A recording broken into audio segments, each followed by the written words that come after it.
question, how does one man assert power over another? Obedience is not enough. Power is inflicting pain and humiliation, otherwise you cannot be sure. Power is tearing human minds apart and putting them together again in new shapes of your own choosing. Power is not a means, it is an end. All competing pleasures we will destroy. If you want a vision of the future, imagine a boot stamping on a human face forever.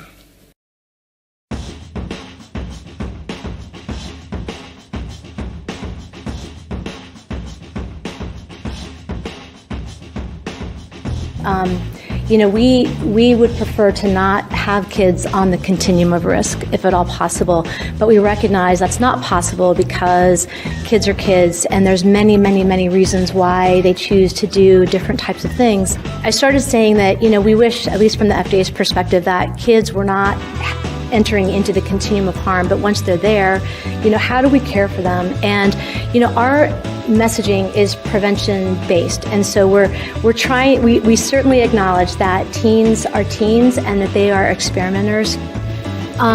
If we get asked a specific question by a teen, either a direct message to us or via social media about the relative harms of vaping versus cigarettes, we try to be as clear as possible that if your comparator is a cigarette, vaping is less harmful. But vaping alone, especially if you've never been a cigarette user, vaping alone is not benign. And so we try to give them that frame of reference. And what I would say is kids are incredibly smart. I'm sure both of these gentlemen, see that. And they have a crap detector a mile wide. Like if we were to message proactively to teens that vaping is not as harmful as smoking, there are people on both sides of that argument, right? Mm-hmm. One is you could just give them the facts and let them make the decisions. The other side of the argument is then you're getting rid of all the protective factors and you're kind of giving them license to use. And so, we have not tried to tackle that directly in any of our proactive messaging. But when we get questions specifically in social or direct message, that's when we have that one-on-one dialogue. Right.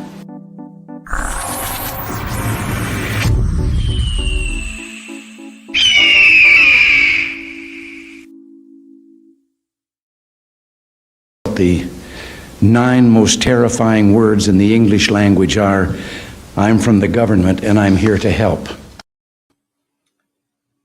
I'm not from the government and I'm here to help. How the hell is everyone tonight? It is Friday. It is the Friday. If you're in America, I know that some of you Canadians and Aussies and Kiwis are here. I see Tom is here. And Yolanda, our lovely friend from down under, the little island she's our Kiwi lovely friend. She's here, and howdy. But anyway, Thanksgiving is this Thursday, so we're all going to put on a bunch of extra pounds. I'm doing a prime rib roast instead of a turkey because I just can't do turkey. But anyway, how the hell are you? We're here. We're doing stuff. I have had a hell of a week, and I didn't even get the show built until like after 7 o'clock tonight. So I didn't share it out. So if y'all could get the YouTube link and share it on your Twitters and on your Facebooks, if you would, I would appreciate it. I would appreciate it a lot. But Kevin is here. He is so far not boomered. So we might be able to talk to him. But you see, you didn't even get the scruffy Patrick this week. I actually took down the scruff a little bit. So I think I got skin cancer right here, though. I need to go get this checked out. I might have a melanoma. But let's get the Kevin in. Melanoma. Melanoma. Yeah, I could have a melanoma. I thought that was a flavor. Yeah. What are you doing? What's this shaving? Huh? What's this shaving crap? I know, right? I broke the rules for No Shave November, and I actually shaved. You got it's actually No Nut November, but I already fucking failed that big time. Well, see, you break a lot of rules. Instead of salt and pepper, as you have and a few other of our friends, I've kind of got like the ketchup and pepper and salt going. So yeah, that's that soulless ginger beard there you got. It's starting to look peppermint. Yeah, that's like right. like a hard candy peppermint with the red and the white. You've got the candy cane beard. 'Tis the season. Yeah, it used to be all red. Yeah, did you see that Tom and Mallory and Homicidal Maniac are here? And Yolanda are that's Homicidal Maniac is. Yeah, he's using his alt account. And we're gonna using his. I didn't dox him with his real name. I just referred to him as his other account. But so what have you been doing? I'm fresh from my nap, and we had Logan overnight, so that was fun. Oh, you got your Geritol in too? Did you get your? I got to learn stuff, and yeah, he broke the frame off the door, and no, he's not that strong, but I think somebody didn't put it on right to begin with. He said sorry. And they want to look at your face. I don't know. Tom's weird, you know. Like, remember when we did the show without the cameras turned on? Oh, we should do that again. They rebelled heavily. Like, they were very upset about that. I'm not really hiding it. It's just the positioning of things. That's all. It's better here than it is over here because Patrick whines about the heater and the air and the wife. Well, but you know, the spit guard is actually supposed to be between you and the microphone, right? Right. But it doesn't work right for me. So, but I do enjoy this. You're just using it as like a it's a prop. Tim the Toolman Taylor neighbor thing, so that you know. Yes. Yes. Yeah. I don't think so, Tim. What? I used to like that show. I forgot his name. The neighbor, anyway. I don't remember it either. I just the guy that lived next door to Tim the Toolman. That's all I remember. Wilson, yeah. Yeah, that's it. Mr. Wilson. Yeah, Mowgli got it. Yeah. But for the record, Tom, I may or may not be wearing pants, so that way you know. But the pile spit filter is not. It's fine. I mean, are we at? Is Pile our sponsor? It is now. No. 5 Ponds is still our sponsor. Here, wait. There we go. Hang on. There we go. Speaking of which, you guys should. You know, we're not allowed to directly advertise and put links and stuff. So you know, just say it 5 Ponds. Yeah. Well, there are rhymes with Ive Vaughn's. Ooh, look at this. Look. What? Hey, you know what? In fact, I could do that. Big old tubes. I got Castle Long Reserve here, yo.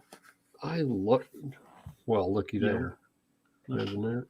Now, as long as what you show doesn't actually have a website link, I saw somebody got dinged.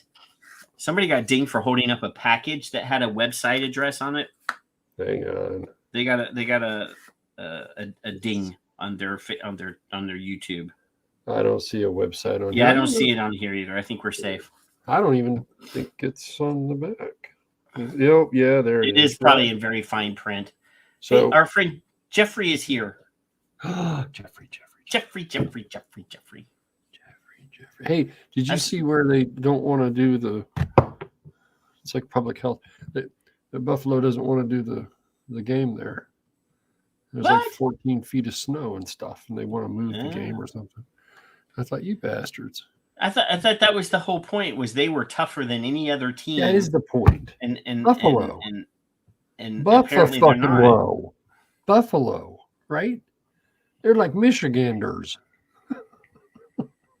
They're all nuts, but they like snow. They must not have wanted to pay to clean the stadium first, I guess. I don't know. I thought that would be a great game with 2 feet of fucking snow. No, just have the people come in a little bit early and clean their own fucking seats. Clean your own shit, yeah. Here's a shovel. Yeah. And clear stuff on your way to your seat, would you? Why you got to be sissies about it? It's like you people have to get your own drinks. We're not here to serve. There won't be any beer jockeys during this game. No cocktails. But Phil got a strike for an here. Let's look at this, Kevin. Let's look at this. What? So this says 3 Philip Barbour students hospitalized. Substance believed to be used with a vape. We don't know, but we're going to use the word believed. Believed. Here, let's see if there's a commercial. Let's see if there's a commercial.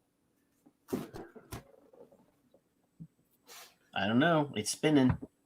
I believe I'm very smart, Patrick. So you have to accept that because that's the headline.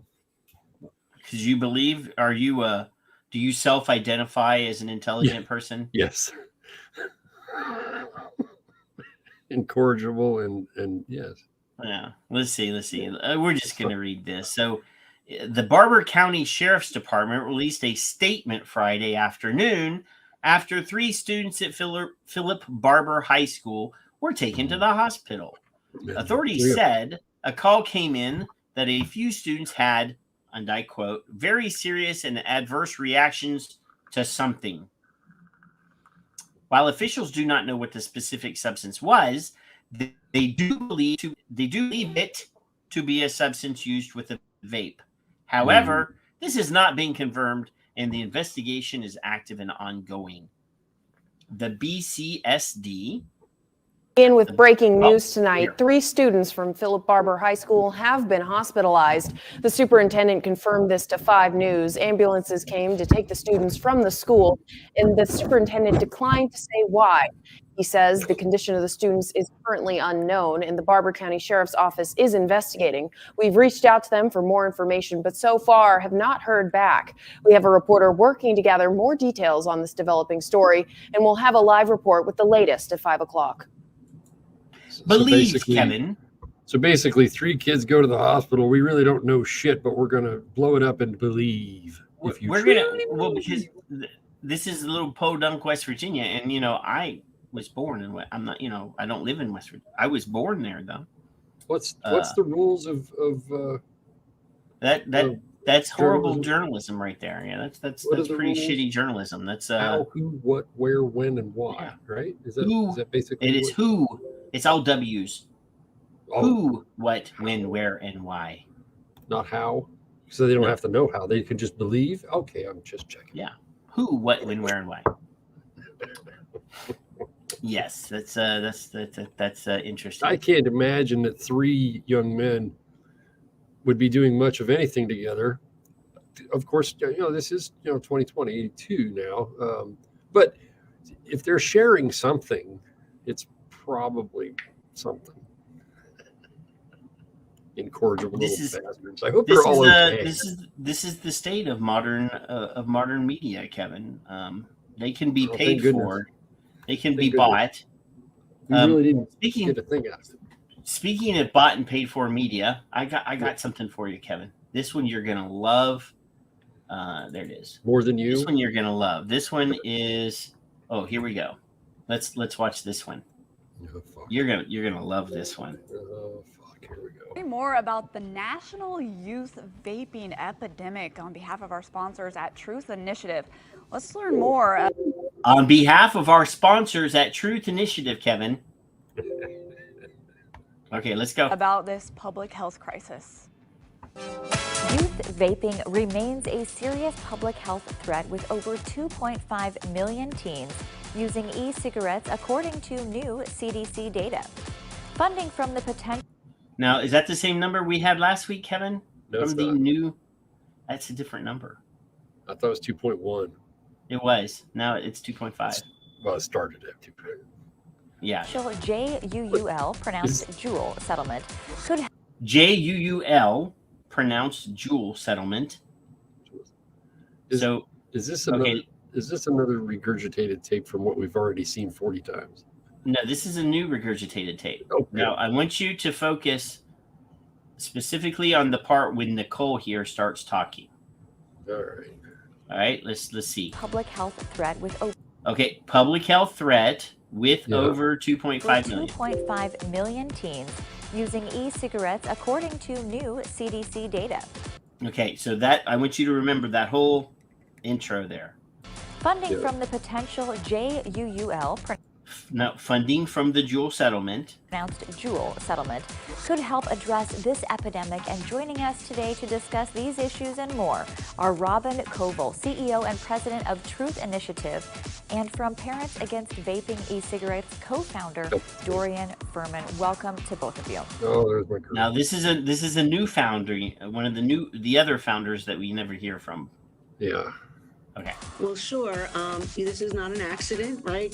Very, very clever targeted marketing and misinformation got us here. The spark lit by Juul with their really highly appealing youth products in the beginning. Came in all sorts of flavors, high nicotine, look cool, very stealthy. Juul is cool, Kevin. And stealthy. Yeah. And kids had no idea what was coming, that this was targeted at them.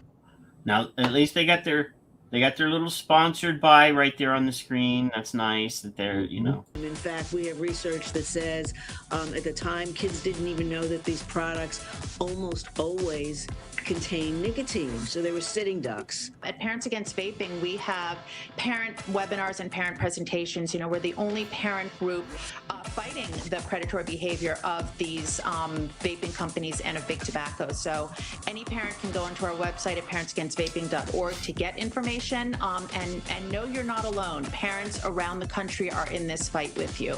Thanks for this information today. Let's help That a is bunch of people for Everyday So Northwest. recorded. That That is wait, so, Kevin.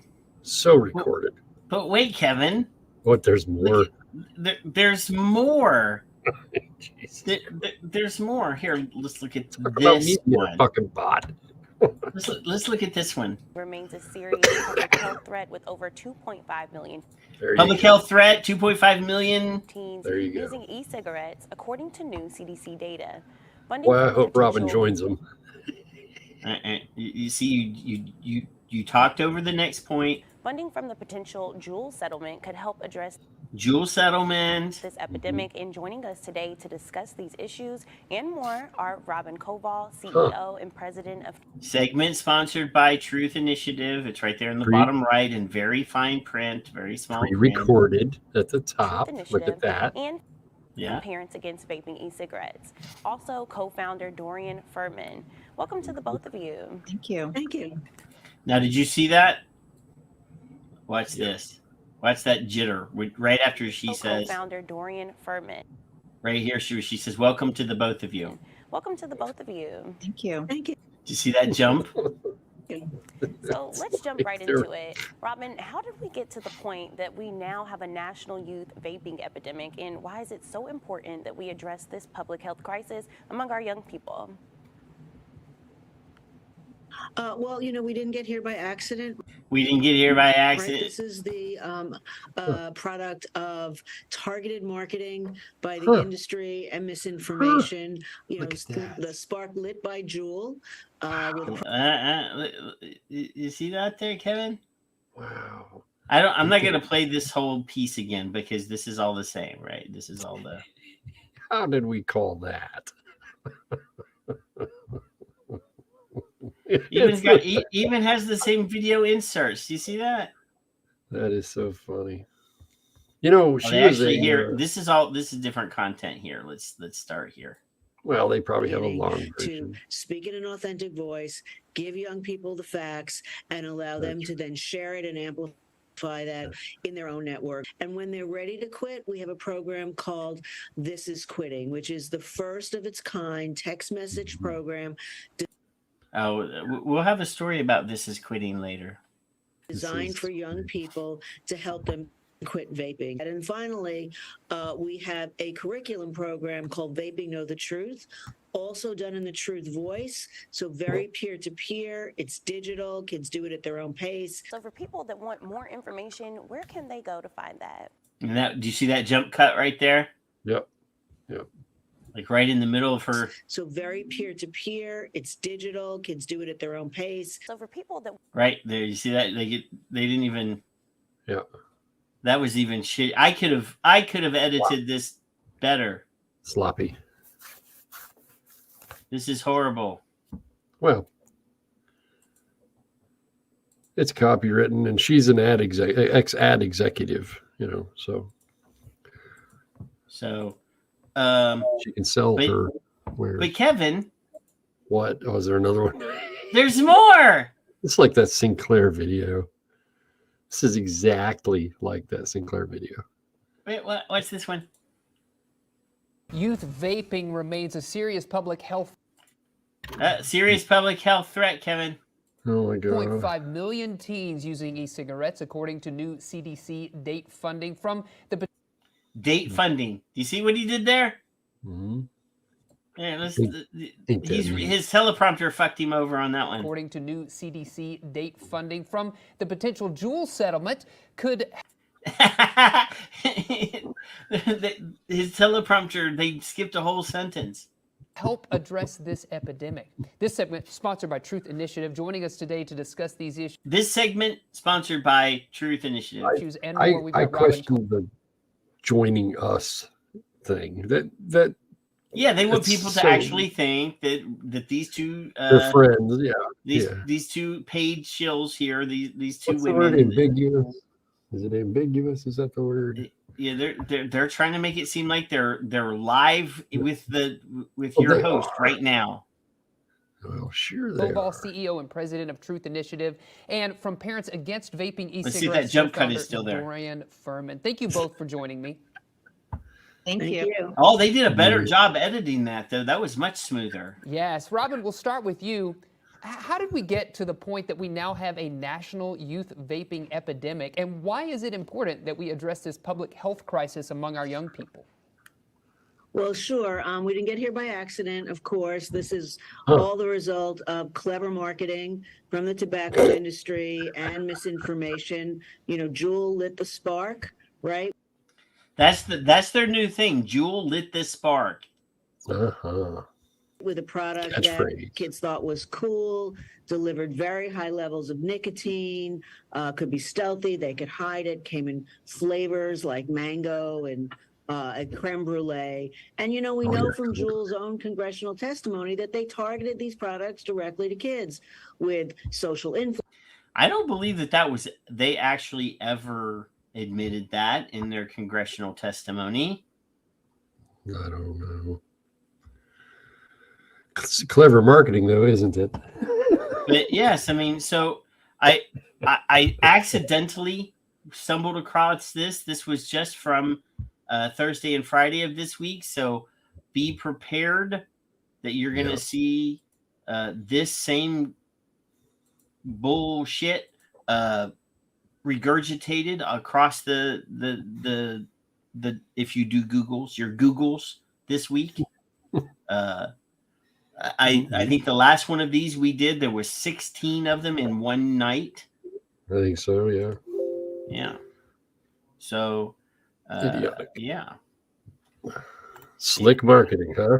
Yeah. That's right. And it's sad that some hillbilly from West Virginia can spot did cod swaddle. He's a different hillbilly from West Virginia. I don't know. I'm just checking. He's a different hillbilly from West Virginia. Oh, why? There is a fig apparently. Look at that. Say somebody's name. Boink. I don't know that that's our fig, but that is a fig. I bet it is. Yeah. See, you bring up hillbillies from West Virginia and fig, and next thing you know, blam. Did you come in before I said it or after? He didn't. If he was hiding. That's it. That's him. I don't know. What's a doses? Oh, fig.doses. I don't know what that is. Troop. And did you see that? Troop has been here a minute, but Paul actually showed up. The Tic Tac is here. So yeah, we're rolling in the friend zone. All of our old friends are showing up. And I really mean old when talking about Paul. He's almost your age. I don't know about that. Or if you get the gray or not. Well, I mean, he does have much better hair than you, even at his age. Paul? No, I was talking about Fig. Or Fig. Yeah. Well, yeah. I touched it. I already moved on. Did I tell you? I touched it. Yeah. I know you've mentioned it before. I don't know that I would ever even want to touch another man's hair, but okay. I'm worried about it because he's wearing a hat an awful lot, and he's got some demerits. I don't know. It's like 3 demerits every time I see him with a hat. A hat? I mean, see, I'm wearing the extra large. I know you're wearing a hat. I want you to hide your ugly as much as you can, but not that hair. That mane is just epic. So. My hair's getting grayer. Do you see that shit? Mm-hmm. Mm-hmm. It's y'all. Y'all are making me old. I don't know what doses. I don't know what that is. Sorry. I do. That's why I said that is him. Oh, I had to figure out who it was because I couldn't see it. Yeah. Parents against. Is that like a square dance? You know, you always hear them say "dosey dose." Is that? Ooh. It's a pep smear. Oh. Yeah. And there is an actual story that we're going to talk about, failures to parent. Failure to parent. Later in a minute. But here's one that I don't get, Kevin. I don't understand what the problem with this one is. This one kind of got me. Explain it to you. This one says youth vaping takes over as cigarette smoking declines.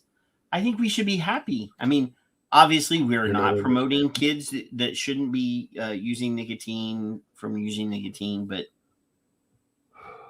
it's better than smoking, right? It's an awfully harsh line to be standing on the edge of, is it not? This is from Wyoming News. I didn't know that they had news in Wyoming, but okay.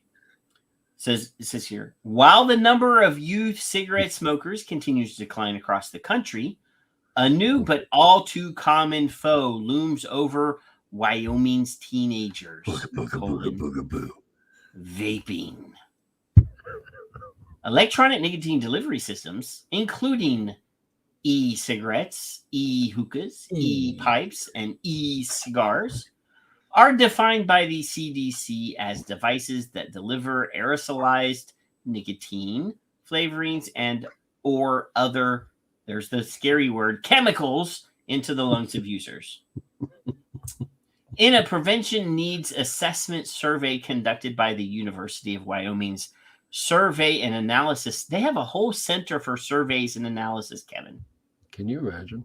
It was found the percentage of Wyoming high school students who smoke cigarettes declined by 52% between 2004 and 2018. But that's not the headlines.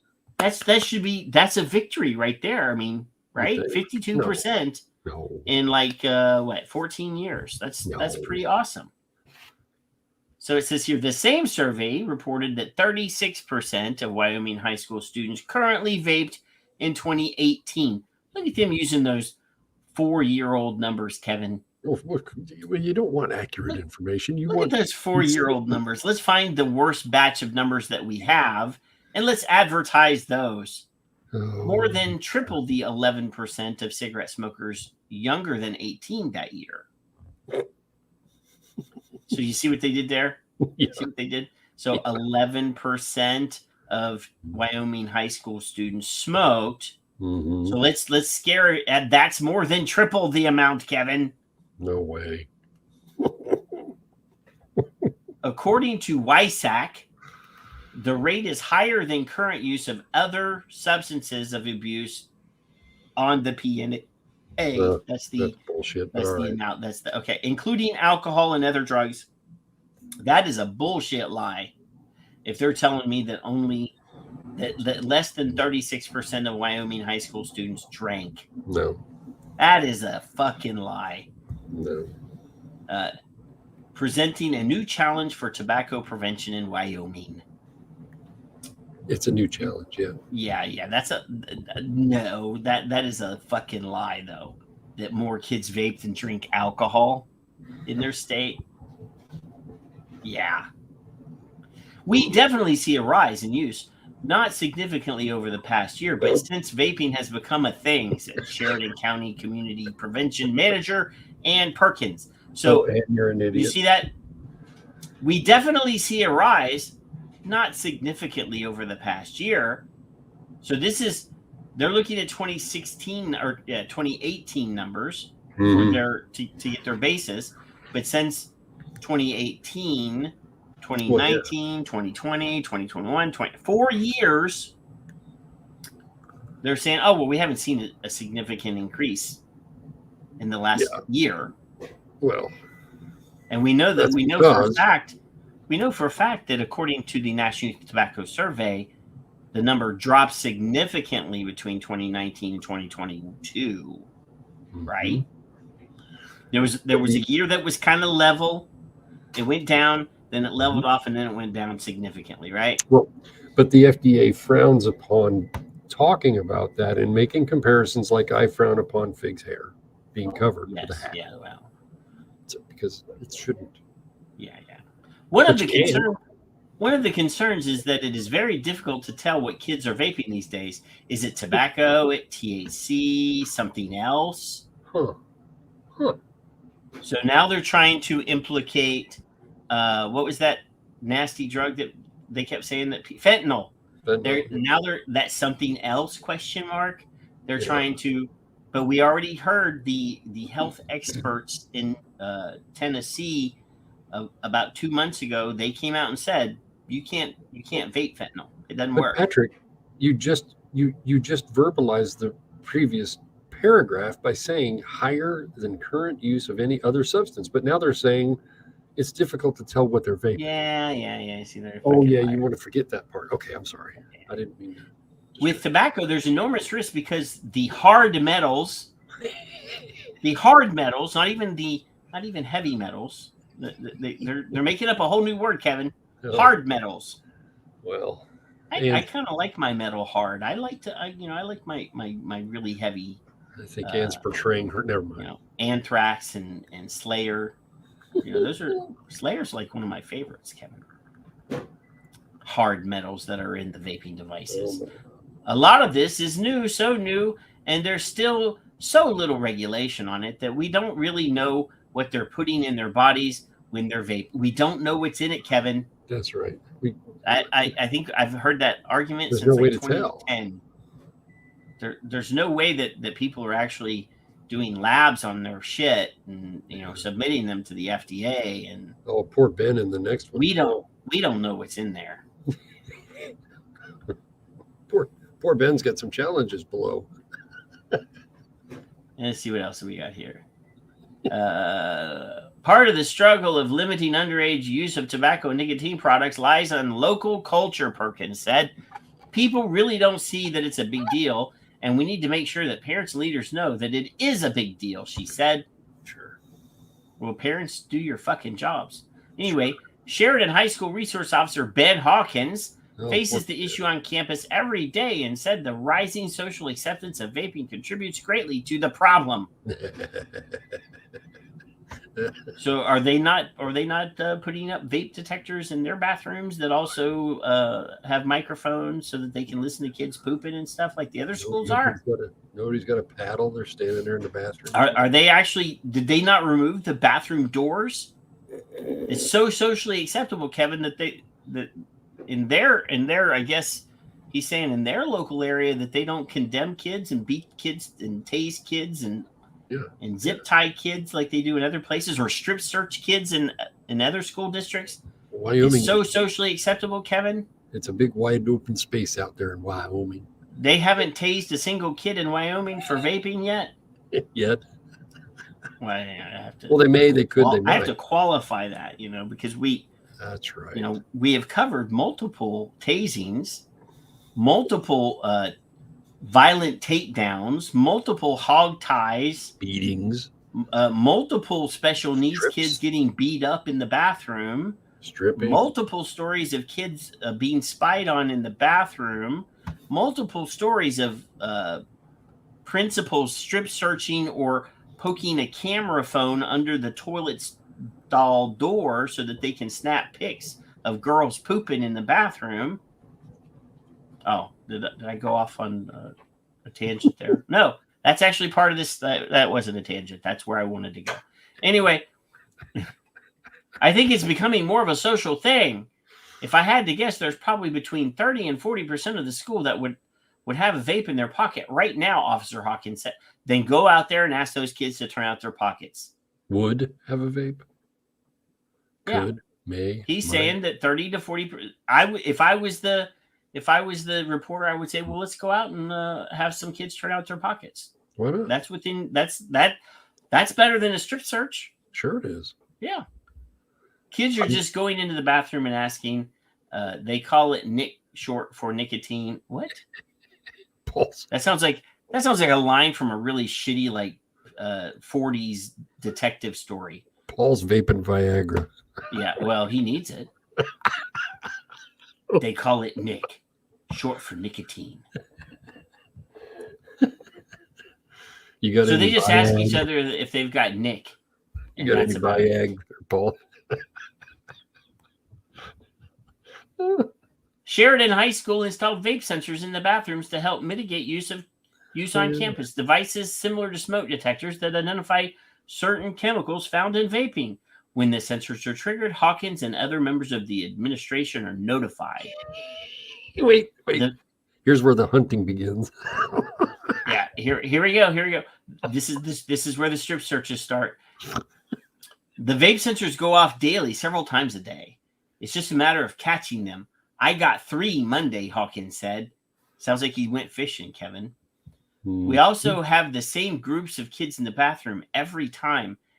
And the school is not going to, and I'm not going to, the school is not going to, long hyphen, and I'm not going to, long hyphen, go into a full pat-down search for a vape. Oh, see, all you have to do, though, is ask them to turn their pockets out, though. Sure. These kids hide them in their bras. They hide them in their underwear, places we can't go into, and they know that. Well, apparently you're not in Minnesota, because in Minnesota they just strip search them.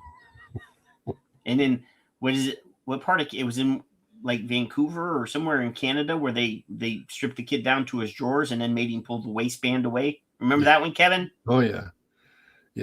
So his little coconuts would fall out or something. I don't know. Yeah, fuckers. Bunch of pervo. So I have a question, Patrick, about this sentence.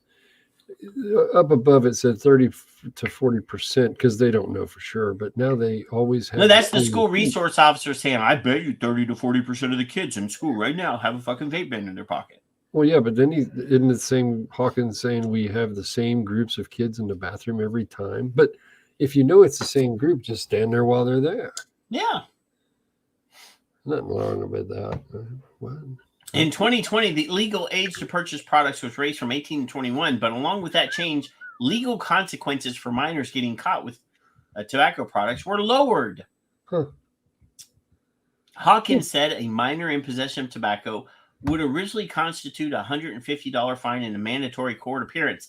Now the fine is dropped to $25 and appearance in court is no longer required. Make it easier. I'm still going to tell you the same thing I said, I believe it was last week. Vape buybacks. Give them kids all that money you can. They'll just go out and buy more vapes, Kevin.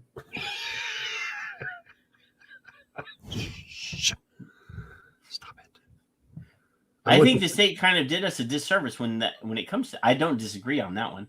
I don't think it's very effective anymore. These kids are paying more for the vape than they are for the actual citation. It doesn't make them stop. They're just going to go get another one. No. Did I just say something almost exactly like that? Yeah. In the wake of lowered legal consequences, Hawkins said the key may be changing the social aspect of the phenomenon. I don't think this resource officer is smart enough to use the word phenomenon, Kevin. Leanna, for the record, mine is silver. Keep going. Leanna's getting a little you see that? She says, "Forgive me for not formally saying hello to every single viewer. Just know you're all loved." I think she just said the equivalent of, "Well, bless your heart." Bless your heart. That's right. Yeah. And then Troop just repeated it. Troop. See that? You see what that? He just also said, "Well, bless your heart." I tell these kids that it's their lungs, and if they want to deep fry their lungs, that's up to them. Just don't give it to other people. It's like getting stuck in a mud hole and pulling somebody in with you. Kids are going to do what kids do, but we'd rather they not bring it to school and not doing it in school. I think that would help in some way. Did he say kids are going to do what kids do? Exactly what that chick from the FDA said in the intro to tonight's show, Kevin. Did you? God, it's like you're reading my mind. Oh, that hurt. Oh. It's almost like I prepped. It's almost like I prepped and I did. What color is your vape, Patrick? I think it's navy blue. In this light, I can't really tell. Now, I am doing a Provari. I will accept all Provaris that anybody wants to turn in. I need some more of these. I need a white one, so that I have my white one, but I haven't got one. Blue, for the record. This one is the dark blue, and I have a black one. I have a black one here somewhere too. I paid like $350 for that one as a charity thing at an event at a vape show like 4 years ago or something. Austin Hopper and I were bidding it up, and then Austin, the bastard, he bid it up, and then I bid one more time, and he's like, "You can have it." I was like, "You mother trucker." It's all right. I'm just trying to make Leanna giggle. Now, Austin's a friend of the show, yeah? Austin, yeah, I haven't seen him in a while, but yeah. I don't go to Facebook anymore, so if they're not on Twitter, I don't see them. Wait a minute. Fig has a mini. I think Fig and Paul should talk. Well, Tic Tac and Minnie, yeah. At least he didn't say he has an innie. He'll try to get a rise out of you. Just saying. That's enough of the innuendo for now. Perkins said that guiding teenagers away from nicotine will require starting hard conversations. How about you let you tell the parents, do your goddamn job. Raise your kids right. Don't leave it up to other people to do it for that Ronald Reagan speech that we played last week about everybody relying on the government to do their job for them. Well, at what age is the majority now? When are they no longer wards of the state? What? Huh? 21, 18? What? No. Depends on each state. Every state has a different age. Well, I mean, no. You're right. Age of majority is always 18. Except when? The age of consent is a different number, and apparently, what do they call that? The age of neuroplasticity is up to age 25 now. Yeah. But they still want kids to be able to start voting at 16. Did you? They're still undeveloped brains, right? Mm. Underdeveloped and undeveloped. Some of them ain't developed at 30. So. Yeah. We need to be really upfront and frank with our kids that nicotine is an addictive substance, Perkins said. We really need to talk about consequences. It's a stress reliever. It's a coping mechanism, especially coming out of COVID-19. But we need to let the kids and parents know that there's better ways to handle stress. Well, if the fucking parents would just sit down and talk with their children about their how it works, traumas and about their stresses instead of letting other people do that for them. Anyway, hey, this asshole, though, he does admit that it's not the nicotine that causes the stress, unlike the other assholes. Not yet. Well, I mean, it can still be a drinking show. It's just I can't do it anymore because I rattle off and get in trouble. Maybe later I'll have one beer. I do have a 6-pack of beer in the refrigerator. Preventing children and teenagers from using nicotine takes a village, Perkins said. Kumbaya. It's something that I can't do alone. It's something our schools can't do alone. It has to be a community effort. No, the parents need to fucking take care of business on this one, Kevin. Kumbaya. It takes a village. Your children are not my problem. Yeah, your student loans are not my problem either. Or your children are that's the word, your, not my, and not our.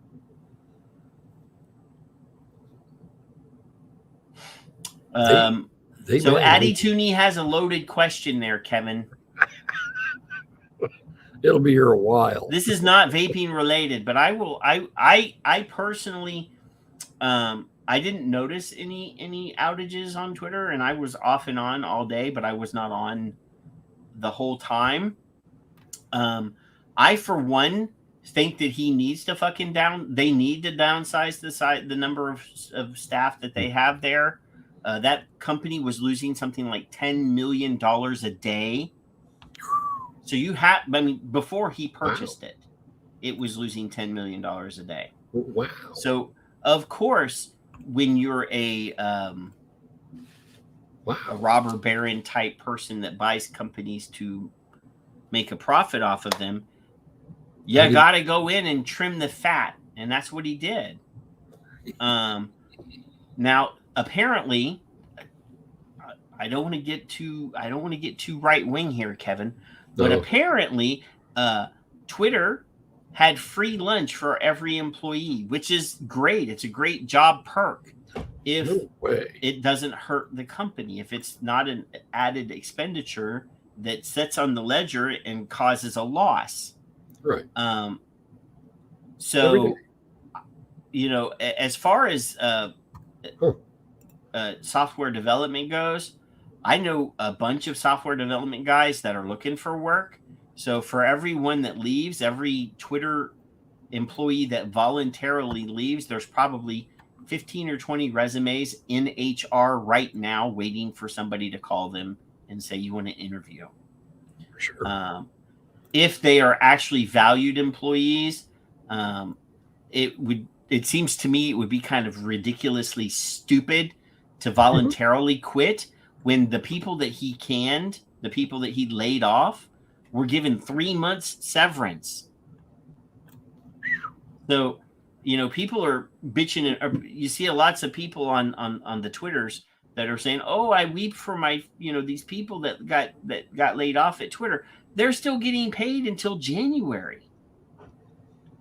So why are you weeping for them? They're getting to sit at home and do nothing. They're not upset. They're fine. No, but you see some of the, I got laid off and I don't know what I'm going to do. They got paid 3 months salary, or they're getting paid 3 months salary and all their benefits until January. So I see a lot of this people that are like offended, people that are, Elon is so horrible and blah, blah, blah. You know what? If you were in his situation and you obviously paid too much money for something, because he did, he paid more than what the market value of the company was when he purchased it. For sure. Which was a stupid decision. However, it was losing $10 million a day. So the first thing you're going to do is get rid of any positions that are overstaffed. You've got a lot of overlap. A lot of this software supervision that's going on doesn't require 10 programmers to sit there when 2 could do the job. So if they have to lay off that people, Get it. And if you don't like Twitter, go somewhere else. There, see, it's like TV. Just turn channel. That's all you gotta do. Go to Tribal or whatever, Locals or what, I see all these other things popping up. Go to one of them if you're upset. I myself, I'm not going anywhere.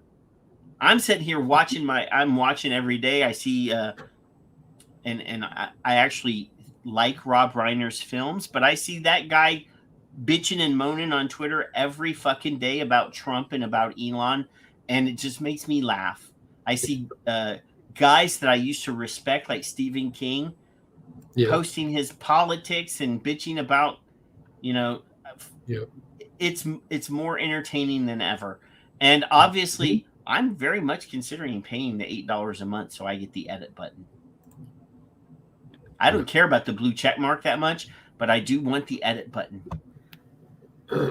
Well, the way I see if they would offer a $4 version without the blue mark, but you could still get the edit button, I would pay $4 a month. But if I have to pay $8 for the edit button, because today I had to delete 2 tweets and redo it because I typoed it while I was driving.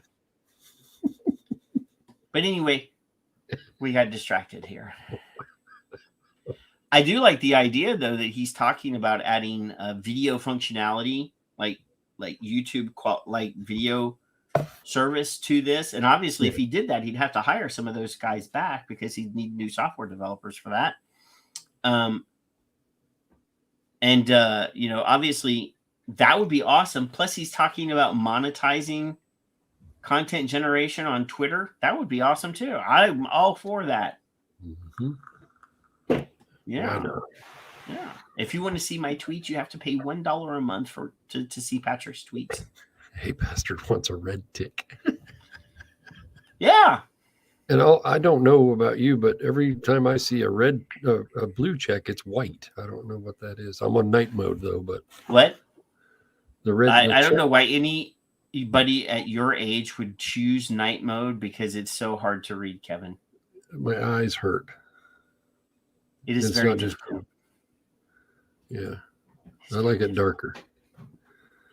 I like you like it darker, huh? I like the contrast. I like chocolate. Let's see if we can manifest anybody else in the room. Where's Ed, by the way? Where's he at? Sleeping again? He's always late. He's always late. He's probably getting his wine ready and everything. That's right. He's probably taking a hot bubble bath and getting his, wine and stuff, That's right. So, he always shows up right before we leave. Usually. Yeah. I'm gonna present. Let's see. What is this one? Oh, yeah. Okay. Here is the news, the press release. Remember, I talked about the "This is quitting." Oh yeah. Skip is probably working. Her husband didn't even hit us up with pictures today. This is quitting from Truth reaches milestone of helping 500,000 young people overcome nicotine addiction. Oh, wait, Kevin, stop. if there's 2.5 or 2.1, that's where I was going. Yeah, it's like we complete each other's sentences now. It's sad. That is really sad. But that's exactly where I was going. If there's 2.5 million and they've just helped 500,000 people, so now it's just 2 million, Kevin. It's a public health freaking miracle. That is amazing. That. The thing has only been out for like 5 seconds, and it's already helped 500,000 kids quit. My God, look at that. Well, it's been out for like 3 years, if I remember right.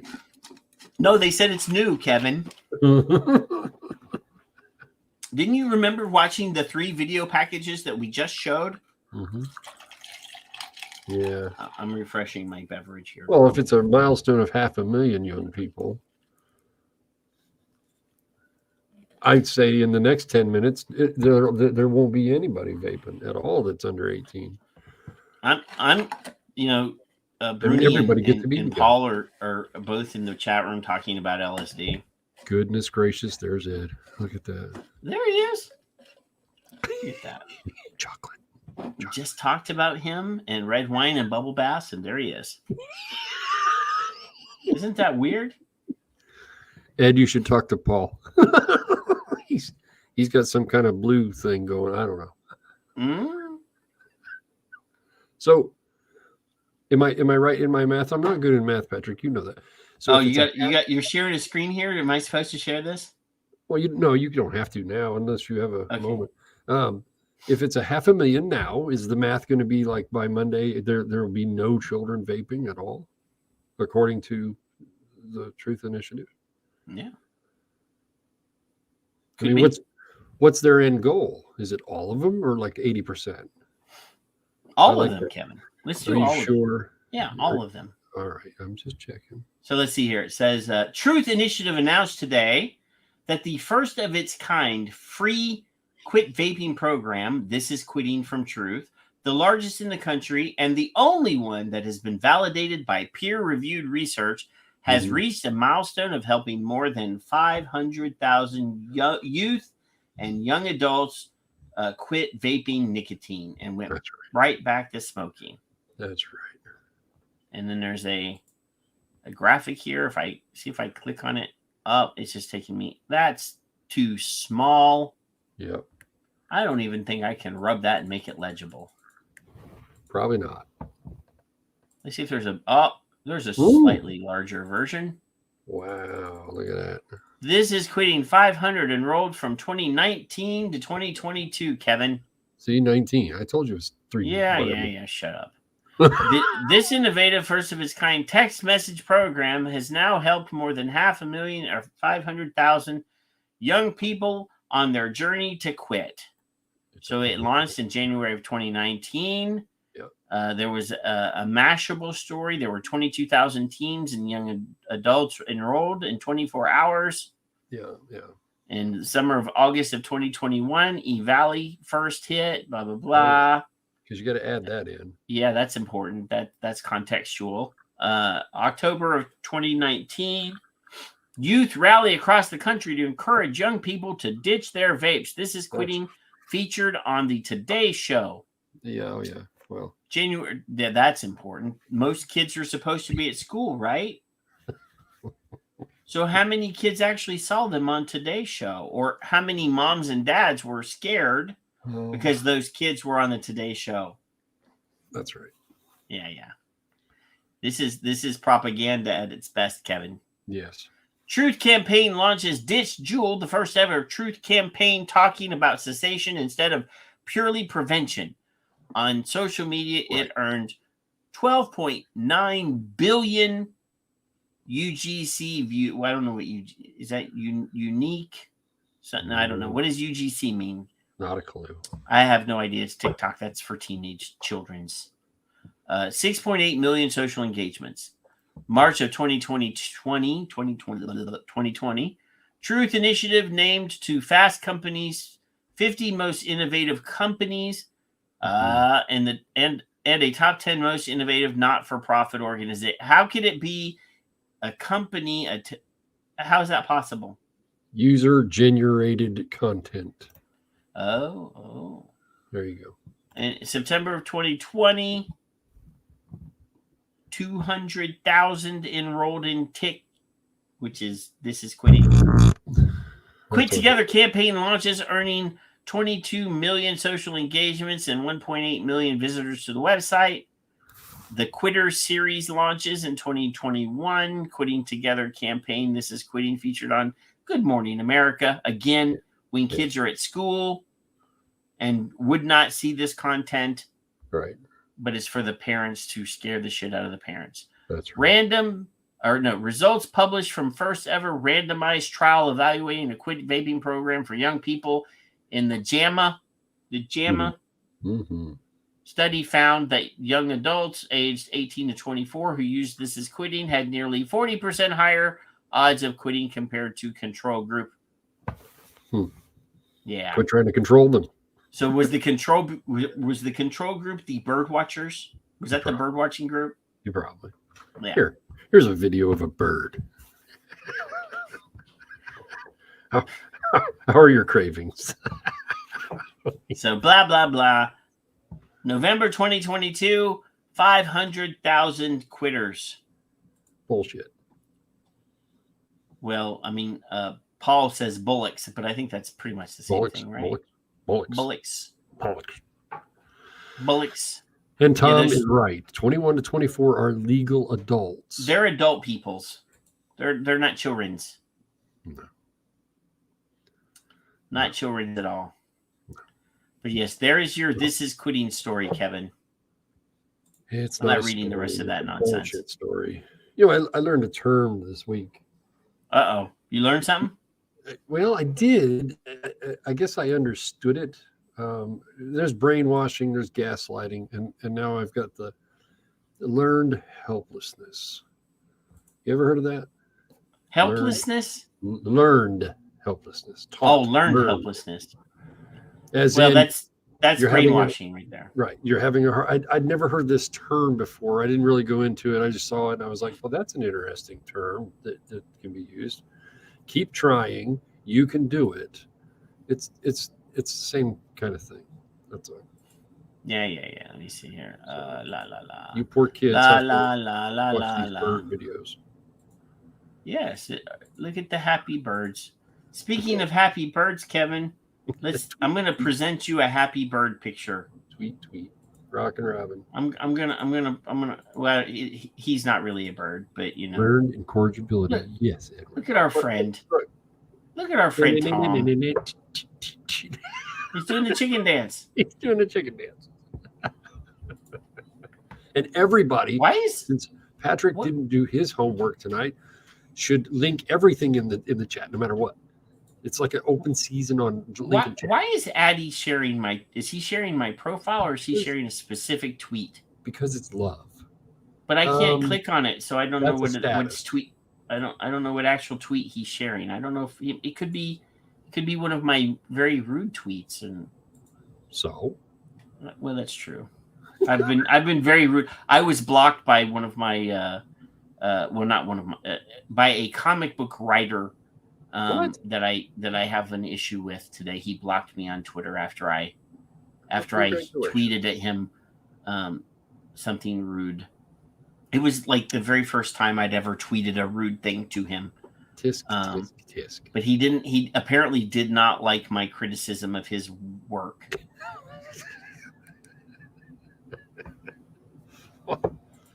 You know, I take your criticism.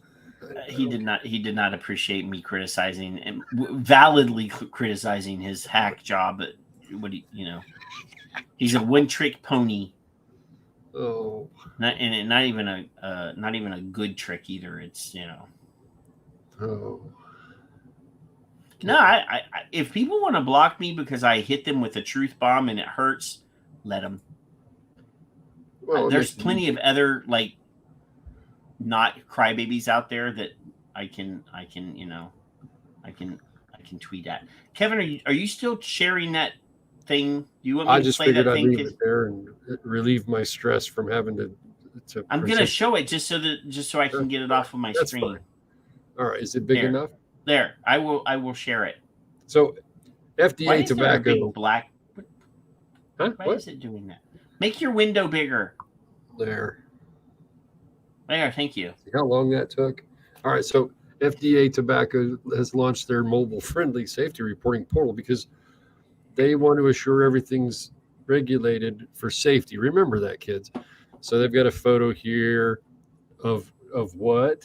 So they want you to attach a photo of the product you used and tell the FDA the brand name and model, as well as other relevant information in the final health outcome. So I just was a smartass and I said, here's a photo of my device. It's called a Zlide Tube, the custom vape band. While protecting the glass tank, gives an accurate account of the FDA tobacco, calling it a tobacco product. Health outcomes include not smoking cigarettes for 9+ years without incident, and breathing. And there's my little clusterfuck. You should have put breathing well. I should have. I wasn't sure of the count. Where in the hell is my mouse? There, man. There. That's all. I got more, but that one I thought was fun. Yeah. So I want everybody to tell them your health outcomes. So I have more video, Kevin. Oh.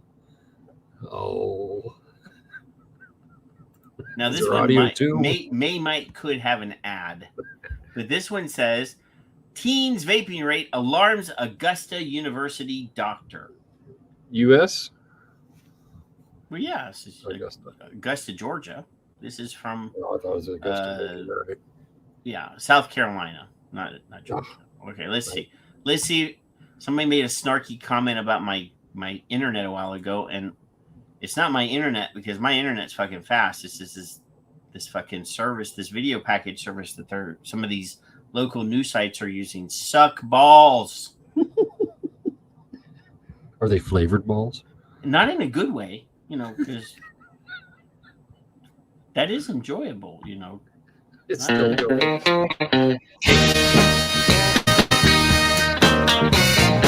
Hey, welcome back to Morning Mix. Something that's a growing problem among young teens. More than 2.5 million high and middle school students currently use e-cigarettes. And these are not 2.5 million, Kevin. Now wait a minute, though, Patrick. See, yeah, it's declined markedly, completely declined, and they're saying it's a growing problem. Just so make sure you caught that. Sometimes growing's not a problem. safe and can have less lasting negative effects. Here to talk more about e-cigarettes and vaping, and also how you can help yourself or maybe your child stop using these products is Dr. Daniel Miller with Augusta University. Thank you so much for joining us again. Thank you for having me back. And this is a good topic to discuss in November. It is Lung Cancer Awareness Month. I know we mentioned earlier on the show before. But for people that may not be familiar about e-cigarettes, can you tell us what are those? Well, e-cigarettes, it is a device that was developed in 2003. It's almost 20 years, and it's nicotine in a liquid pod. And there's two different devices. It's a vaping device, which is reusable. You can fill. Wait. This guy says that they were developed in 2003, but the grandfather date is 2007. Yeah. Well, shh. Stop talking. Shh. This guy's already an idiot. He's not wearing a tie. Or an e-cigarette, which is one-time use. The thing with that, there's not regulation for that, and so there's varying amounts of nicotine. There's not smoke like tar and so forth like cigarettes, but nicotine, you can get a lot higher levels of nicotine, which can lead to worse problems such as coronary artery disease. The big thing is addiction. If you use e-cigarettes during middle school, high school, college years, there's a 4 times higher chance that you'll smoke as an adult compared to non-smokers. So it's that addictive drug. Prove it. A chance. It's a chance. Make good, Mike. This guy, these assholes love to quote that, but there's not a single bit of relevant scientific evidence. What are the dangers? Can you show me? That they're 4 times more likely to smoke cigarettes when they get older, Kevin. Yeah, there's the chocolate man. There's the chocolate guy right there. You talked about chocolate a while ago, and now Chris is here. You mentioned Fig. Wow. Fig showed up as soon as you said his name. Where's perfect? You mentioned Costello. He showed up. Would you please mention Christy Brinkley? Christy Brinkley. Oh. I mean, Scarlett Johansson. I have it. Why am I mention Scarlett Johansson? She's pretty nice. Why is there an echo? I don't know. Is there an echo? On my side. From me or the video? On my screen. I have no idea. Where did that go? Anyway, let's keep going. Nicotine is, and that's why the FDA is working on banning that, and they have banned for flavored devices. You mentioned addiction, and that probably they've banned flavored devices. Yeah, Patrick. How come there's so many flavored devices out on the market, Kevin? How come they can't understand or explain? They don't want to because they can't find any, or it's so infinitesimal that if they. We'll get to that. Why do you think it's such a growing trend for teens? Well, because it's easy access. You can vape anywhere. How is it easy access? It's illegal for them to purchase. Mm-hmm. I've heard that. Yeah. Back to the classroom before your test with your friend, have to light a cigarette or anything like that. And so it's easy access. And then flavor. So if I'm sitting in the back of the classroom, Kevin, and I go like this. That's something Fig would do.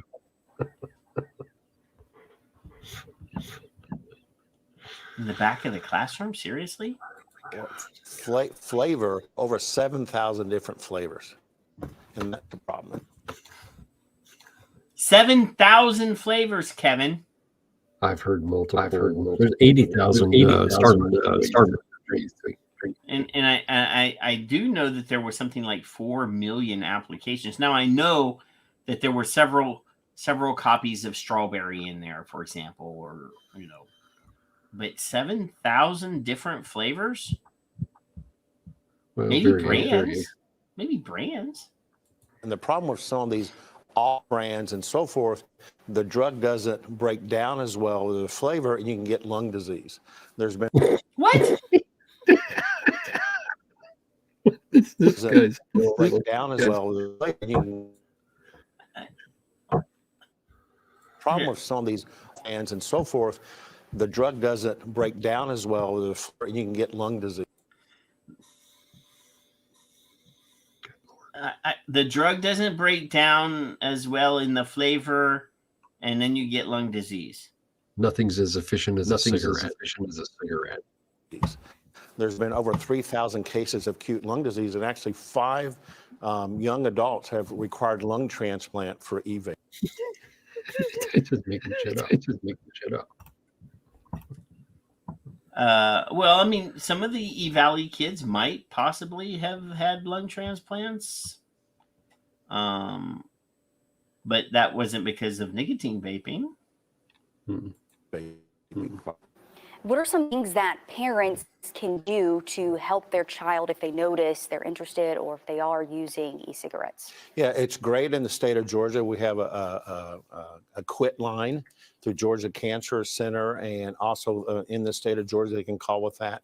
There's great for groups to get together and chat rooms and so forth like that. But it's early warning. Now, I guarantee you that this guy is trolling groups that kids are in. What's that show that they used to have where the guy would catch a predator? Predators? Yeah, that's the one. Signs if the kids seem more a little upbeat, because their heart rates are elevated, blood pressure are elevated, they're doing better in school. And let's don't say e-cigarette to do better in school. We don't want happy kids. Did you just see him almost make a mistake there?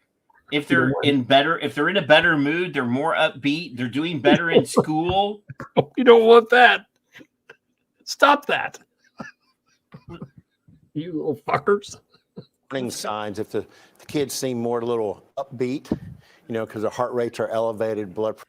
And they're not depressed anymore because they're actually, evening out. Yeah, okay. Pressure elevated. They're doing better in school. They're doing better in school. He just said it. I can't help myself. Don't say e-cigarette to do better in school, but the more attentive and so forth. More attentive and so forth. Like that's bad.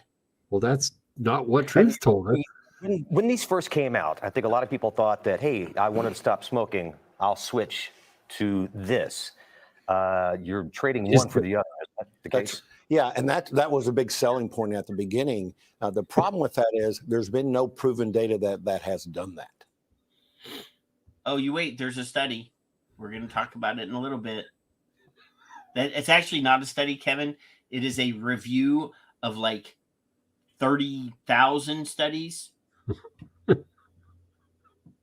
that show that vaping is significantly better at getting people to quit smoking than other NRTs. But Cochrane review from those damn the few handful of intelligent Aussies that are down there. And actually, it's made more people to use nicotine and so forth down the road. And let's talk about some of the effects. I know we mentioned lung disease. Is there anything else associated with e-cigarettes? Now she's setting. You see this? She's setting him up right here. Of course. Like okay. That people can experience. The big thing is just nicotine, and what that does is it causes the blood vessels to decrease in size. It's just like having a heart attack and stroke. Well, every time I hit this damn thing, I have a heart attack or a stroke. Is this guy a fucking medical doctor? Because we need to, yeah. Just a moment, sir. I'm going to have my heart attack or stroke. You choose. Yeah, I'm going to get my heart attack and stroke too, Kevin. You remember the super fans on Saturday Night Live? The Chicago Bears super fans? Remember that? Yeah. Chris Farley had like 5 heart attacks, you know. But the big thing about e-cigarettes and cigarette smoking, after you stop, those organs will recover over time. So you're not going to have permanent damage. And so that's good. So it's basically simple. And there's a lot of people to help you within Augusta and so forth. If you're trying to stop, how important is it to get screened for lung cancer? Well, with nicotine, you know, because it's not smoke or tar, you're not at an increased risk of lung cancer that we know of right now. Okay, he's finally said something right. Right now. Right now, Patrick. Well, he does have to qualify it, though. Not right this second. Come on. Bloomberg wants to, you know, say a half truth and then qualify it. You know, it's been only 20 years and so forth. Screening is for those high-risk patients who smoke 50 to 80, more than 20 pack years, and asymptomatic.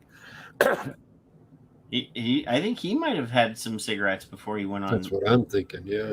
This is like the 4th or 5th time he's coughed during this. I do not e-cig or anything like that. It's just the season. I flew back yesterday from giving a talk and flew into Augusta. First time I'd flown in the airport last night. It was awesome. It was at midnight, but it was a great trip. So.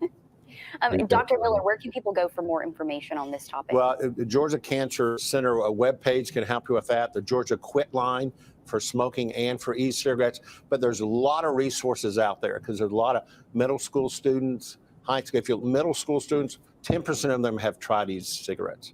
Wow. High school students, 30%.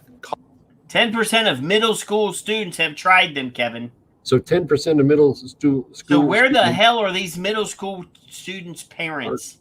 Are they're happier and they do better in school? 10% of the kids? Is that what he's saying? Because I heard him say something earlier about being better. I did hear him say better happy. mood, more energy, better focus, better, better attention.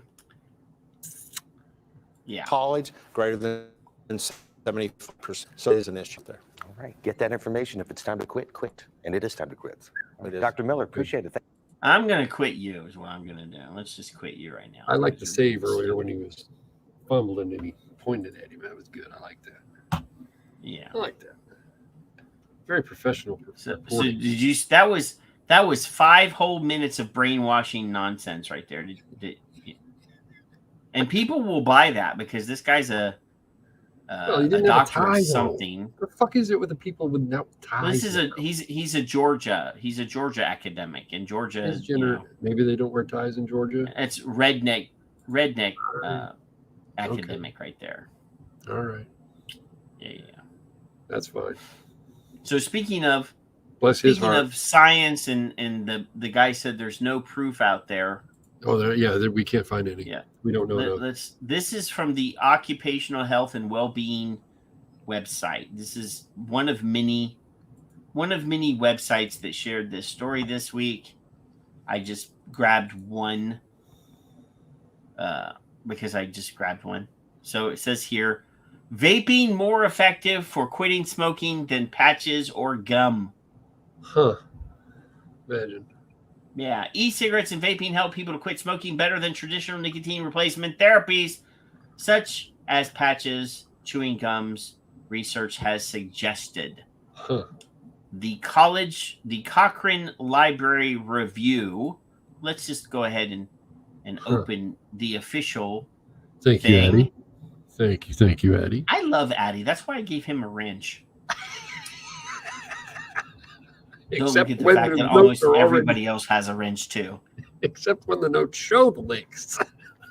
Well, no, this was the appropriate time. Unlike last week when he showed the link like 5 stories ahead of when we were actually covering that story. You said you love Addie. I do love Addie. I love all of our friends. Did you see this? Is this crazy that they can't find it? I don't understand. And I don't. This is the actual official thing, and I don't have. It's all locked. But anyway. But you're in the middle. I think Cochrane should go. You know, Patrick and Kevin, should be given free access because they promote our shit like crazy. Now there, see, that makes this first time tonight you've made sense. What in your field? You're in the field. You're in the medical. I am in the medical field. Stuff. Yes, you do stuff medical. Yes, stuff. I do. And you help people. Now, is Sometimes. Cochrane or Cochrane? I've heard the word. It's Cochrane. Cochrane. God damn it! It's Cochrane. Is this a respected paper? Is this a respected place? They are the gold standard when it comes to metadata analysis, Kevin. Unlike even better than the metadata analysis guy that we don't like. This guy here. Confuse the public about science. To confuse science about science. Oh, Professor Puff and stuff. That's what I forgot. No, he is a metadata massager. So that's exactly misogynistic. What? So let me ask you if this is the correct terminology. Meta analysis is a big collection of crap that you stick it all together and make a big snowball, and then you unpack it and go, this is what we came up with. Is that pretty much the layman's term? Here, I will hear just this word. We included 78 completed studies representing 22,052 participants, of which 40 were RCTs, which are randomized controlled trial. They love those. They even Glantz and Chapman love those. Yes, in 78 of these studies, 17 of the included studies were new to this review update. Of the included studies, we rated 10, all but one contributing to our main comparisons, at low risk bias overall, 50 at high risk overall, including all non-randomized studies, and the remainder are at unclear risk. So yes, they take the data. They took the data sets from 78 completed studies, and they put them together to get an answer. And then they go, I win. That's correct, sir. Oh, please try again. That's all I need to know. Liana, what are you reading? So this is the standard then. This should be always the standard. They are considered the gold standard when it comes to metadata analysis. And they've done this before. Yes. I remember their name. Cochrane. So let's go down here.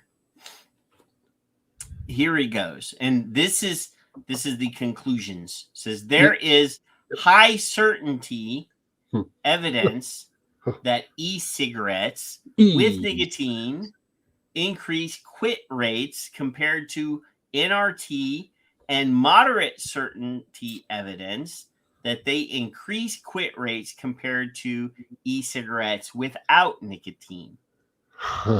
Evidence comparing nicotine e-cigarettes with usual care / no treatment also suggests benefits, but is less certain. More studies are needed to confirm the effect size. Confidence intervals were for the most part wide for data on AEs and SAEs and other safety markers, with no difference in AEs between nicotine and non-nicotine e-cigarettes, nor between e-cigarettes and NRT. That's the safety adverse effects. So, correct me if I'm wrong. You and I have had. You're always wrong, but not about this. We've had this jaw-jack and chawing about harmless. The word harmless. So let me rephrase that. I don't like harmless at all, Kevin. I understand that. That's fine.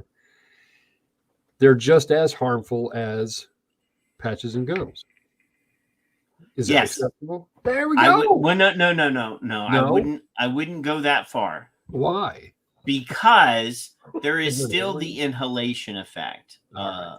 So they're just a slight tad more dangerous compared to something that's externally applied to your epidermis, which is in itself a very delicate organ. It is the largest organ in the human body because it is your entire human body. But the alveolar stuff inside your lungs may be irritated more because there are respiratory irritants. Absolutely. That's the part that I like is the throat hit. You like being irritated. That's why I'm here. So in essence, you're saying, and I'm agreeing with you, that it's a hair. Yes. Hair shy of yes. Or they're a hair shy of, right? Because if you're a smoker, you're going to find it less unpleasant, I guess is the best word. Way less. So I invite you to go to the link that Addie shared earlier for the full Cochrane review with he has a tiny Earl. Yeah, I don't really want to talk about his tiny Earl, but I'm just saying. Wine and champagne. What? Crackers? What? So that interests me that it's that important. So I'm going to present. Victor share screen. You're gonna present something? I am. Because are you gonna robot? Are you gonna robot when you share stuff? Okay. I didn't earlier with the Victor share screen. So but there's no video on this. You're all right. No. This is for the We Don't Know Enough Public Health Fino crowd. If you don't know enough by now, your incompetence is showing. And I'm just linking their tweet because that's what it was. And while I'm at it, just because I'm on the screen and I don't want to bot later, Martin C. here. Yes. I'm not sure if everybody knows who that is, but he's been doxxed before. Says that the UK VIA Form 22, this person here, Marina, explains how humans have used nicotine for 12,000 years and how its properties are similar to caffeine. Now, I'm going to pull that up. I hope it pops up bright and shiny in your face, but looky there, Patrick. It says that's a very similar to the molecule that was held up during our show. You think? When our friend Eliana was on our show and showed how the body metabolizes. So you see this 12,000 years part over here on the right now where I clicked on the tweet. Heightened mood, because I can't imagine you guys can really see it. Nicotine has beneficial effects, Patrick. Did you know that? I did. Wow, this is crazy. It heightens the mood. That's what the dumbass doctor was just saying a little bit. Yeah, improves memory. That's one of the signs that your student is using nicotine when he's peppier, and more focused and does better in school. No, it's not a heart attack. Okay, so I can go on. Heightened mood, improved memory and alertness, enhanced performance, increased blood pressure, increased heart rate, decreased appetite, and protection against Parkinson's, Tourette's, Alzheimer's, ulcerative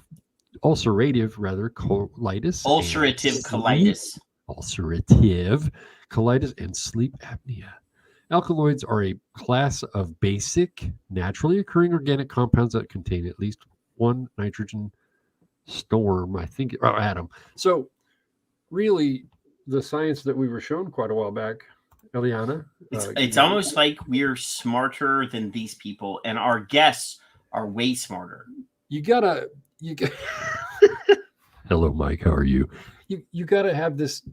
You gotta have this molecule, and then you have to make sure that they can't patent it, and then there it is, and then they just go, oh, we don't like that. Wait, were you saying hello to Mike? I don't see Mike. I thought that was Mike. I don't see Mike. Oh no, that was Steve. No, Steve's being a smartass. I'm gonna put him in the corner in a minute. You'll put him in timeout. I'm gonna mute him. Hi, Steve. For like 5 minutes or something. Oh, Addie added another one. Also, yes, we already talked. We did that one.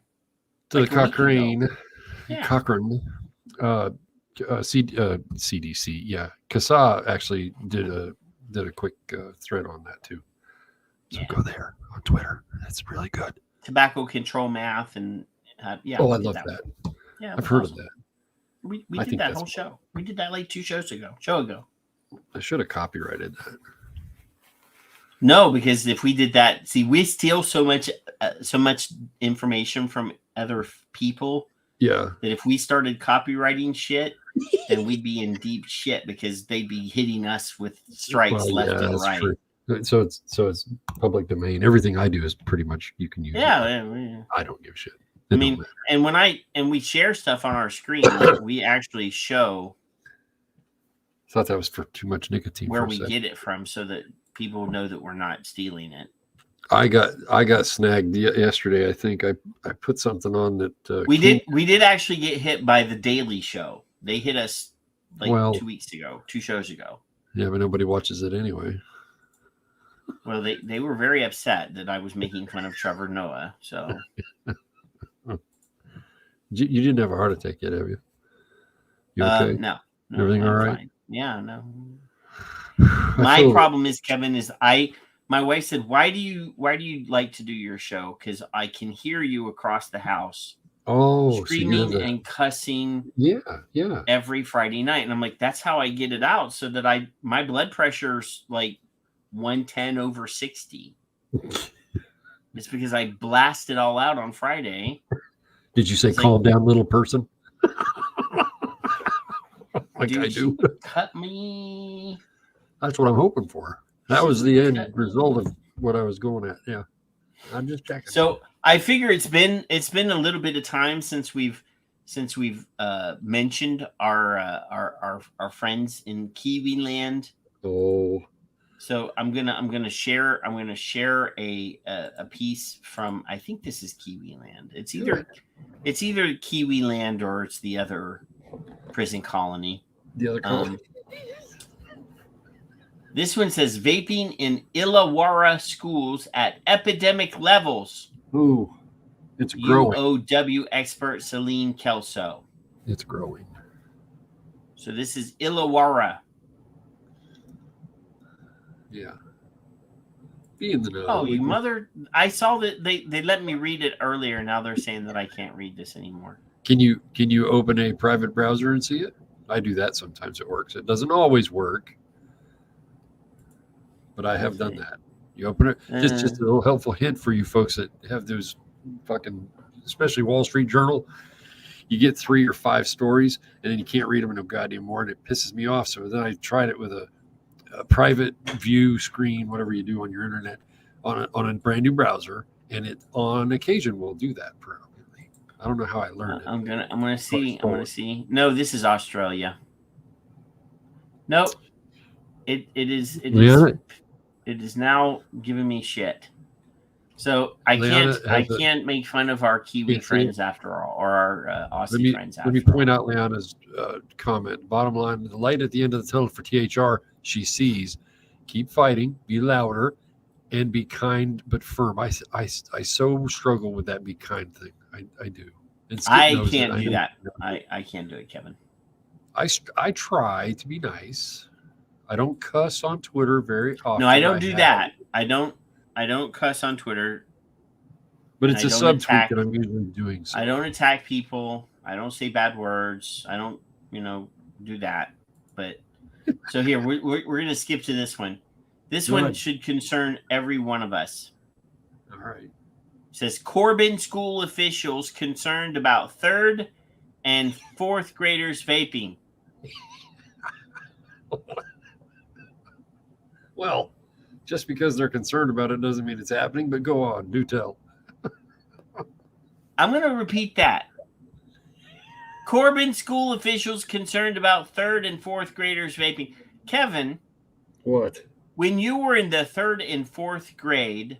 Yeah. Was there ever more than an hour of time when you were in the 3rd or 4th grade that you were out of sight of an adult? No. And I take that back. I think I was like 5th grade when I was smoking. I was on Like the way your to parents, like no. I was on the bus. Supervising you. You might be out in the yard playing, but they will poke out their head and look at the window to make sure that you're not doing something stupid. Or you're at school and it's the educator's job to keep their eyes on you, unless you're pooping. Yeah, third, no. In the 3rd and 4th grade, you're not They're really still pooping their pants. How in the hell? No, I wasn't pooping my pants in the 3rd grade. I mean, come on. That's like 3rd grade would be like what? 9, 8, 9, 10, somewhere around there. Yeah. I was 4th. When I started 7th, 1st, 8. Yeah, 9. Anyway, when you think about youth vaping, Kevin, most people imagine rebellious teenagers. However, vaping is now reaching a much younger group of children. Yeah. Vaping has become an issue at the elementary level. We are taking quite a few vapes off of 4th and 5th graders. Up here it said 3rd and 4th. Now it's 4th and 5th. In a minute, it's going to be 7th and 8th. That has happened recently, probably in the last month and a half. Corbin Elementary School Principal Chris Webb told members of Corbin Board of Education during its monthly meeting on Thursday. On Tuesday, the Corbin Board of Education took the unusual step of sending out an open letter to businesses in the area that sell vaping products, requesting that they move these vaping products behind the counter and closely monitor the selling of these products to minors. That's a good way to do that. That's acceptable to me. Why not? I have no problem with that. Matter of fact, if you sell these products in your store, because if you're a convenience store, they're already behind the counter beside the cigarettes. Right, of course. But if you're a vape shop, they're probably already at least in a case on the counter that has to be opened from behind. There's acrylic things. And if they're accessible to underage children, they're probably just swiping. If you're a fucking parent and you buy these products and you leave them out for your kids, I mean, are you not paying attention to your shit?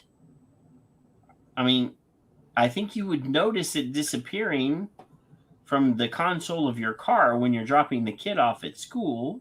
Right. You think? Yeah. So use of vaping products by minors in our schools is an ever-growing and very alarming problem.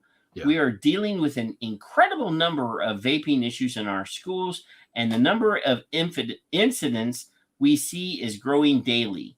Now, I tell you, if you're at a fucking store and you see an 8-year-old or a 9-year-old buying this at the counter, you have my permission to grab the clerk and smack him around the head and face. We do condone that. I do condone assault of dumbass clerks. Absolutely. I don't actually believe that's how these kids are acquiring. Do you know when my mother caught me smoking? One of the times. We'll just go with one of the times. My father came home that weekend. Of course, I was threatened with your father's going to come home, so I had to wait, and the anticipation was always fun for that. So when he came home, we went to, he said, "Where did you obtain these products?" He used the word obtain. That's ad libbing. And then he said, "Now we're going to go there." And he threatened the clerk. No, Daddy, no. Physical Mike's in the room. I said his name. Now he's there. So I know. He threatened somebody take care of that thing in there, please. With physical harm if she or anyone in that store ever sold me another pack of cigarettes. And then we went and got a rum-soaked cigar and I smoked it. And that was fun. And I had to inhale. And then I puked. Oh, the rum-soaked cigars are awesome, dude. That's like... That was... Hey, free what? Get that fucking That's thing what out I of said. I have to open a YouTube window. Somebody please just, do that for me. You're all fucking wrenched anyway. So I suggest highly to the PAVE girls, because they're all, drunk, but maybe they're listening, maybe they're not. If your children are getting these things, find out where they're getting them and then take action. Yeah, go to the store and beat the shit out of the clerk that sold it to your kid. I mean, and YouTube. I would love to see the video if you're going TikTok. to Do the TikTok and I would flip your hair, Karen, because I want to see it. I do. I would love to see the video if you're going to. Please, if you're going to go to the store and beat the shit out of the clerk that sold your 8-year-old a vaping product, please video it and I will show it on my show. I would go to the store if Logan came home with something that he didn't need to have. I would question a couple things to a couple people, and then I would make a couple extra calls just for fun. And if you bought it from if you find out that it was at a website, give me the website so that I can personally travel to that website and beat the shit out of the website owner. Or I have friends. Kevin has like 17,000 Twitter friends. We can drag them in social media until they they go. We have before. It's okay. Yes, I got no problem. I got no troubles with that. We've done it with copyright infringement. We've done it with other things. I will drag your fucking name through the mud if you make this industry look bad and you make it nearly impossible for people to quit smoking. And I know your name. And you're contributing to the delinquency. I will drag you in social media. I will destroy your reputation. And I might drop a dime on your ass at the FDA. I don't know. I've not done that yet, but I'm tempted if you sell to an 8-year-old. I'm just saying. Yeah. Or 9-year-old. Ileana, you're right. It's kids swiping them where they're easily sitting on the counter. Yeah, they're getting them from their mom and dad. Their mom and dad buy a couple, throw them on the counter. Next thing you know, one of them's gone. They don't think mom and dad's going to notice. Dad never saw me stealing his. Yeah, I used to. Well, my dad. Now, this is a 4th of July story, Kevin. But when we were kids, they gave you a couple free lighters. The sticks for lighting firecrackers and stuff. Yeah. But eventually, those would burn up. And my dad would sit there and light a cigarette and hand us a cigarette to go light the firecrackers with. It was nice of him. Yeah. Take you wasn't worried about secondhand smoke? No? All right. Sitting there with my eyes all puffy and red from the cigarette smoke. And that's right. Shooting off my bottle rockets. Nicotine has beneficial effect. Yeah. Just so you know. Yeah. Let's see. Where was we at? When speaking to students anonymously, many tell us that use is rampant, and they all know friends who are addicted to this practice. Now, I'm hoping. Now, see, we're talking about a story of 3rd and 4th graders, right? We have a circle of 20 people. Yep. Now they have this vaguely written statement here, not mentioning which students that they're talking to, but it makes it seem like that it's rampant in 3rd and 4th grade. Yeah. And that now you have the image of they're talking about, they use the word addicted. Yeah. Blah, blah, blah. And the use of illegal substances.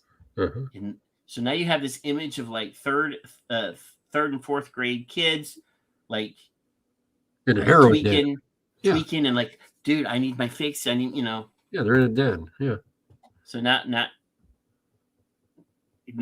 in the right context here, but yeah. Let's see. The letter notes that most businesses who sell these products follow the law, but that a large number of underage students have told school officials that they purchase these products locally. So the 8 and 9-year-olds are going to these stores and buying these products locally. We have documented cases of students becoming very ill from this type of activity at school and have had to summon emergency medical help on occasion. When this type of activity happens at home, the adult who ends up caring for the child often has no idea what the root of the problem is and consequently does not know how to help, the letter reads. Yes. During a recent school assembly, middle school students were asked if they knew of a student in their age group that vapes regularly and cannot quit. Over half the hands went up. So that's all those kids are dropping dimes on their friends. Well, sure. Now, the letter asks ES retail businesses to move all vaping products behind the counter, similar to what is already done with tobacco, and that the stores train and instruct employees from refraining from selling these products to 8-year-olds. Come on, I mean, to minors. Yeah. So this story started talking about 8-year-olds, Yep. 3rd and 4th graders. Somewhere in the middle here, it diverts to middle school and high school students. Yeah. If the fucking school board has to write a letter to local businesses saying, please don't sell your nicotine products to our 8-year-olds, Yeah. then that whole town needs to be burnt to the ground, Kevin. So you think you'd go to the source always, right? So I still say you buy them back. Give them more money. Yeah. No. It'll sort itself out.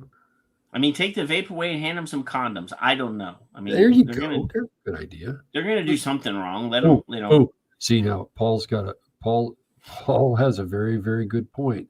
Some of these surveys that you see extrapolated, I love that word, are done in low socioeconomical, whatever. They're all in high crime areas, whatever. We don't know that, though. We don't know that, though, for the surveys because they don't tell you where they do it. They just do it.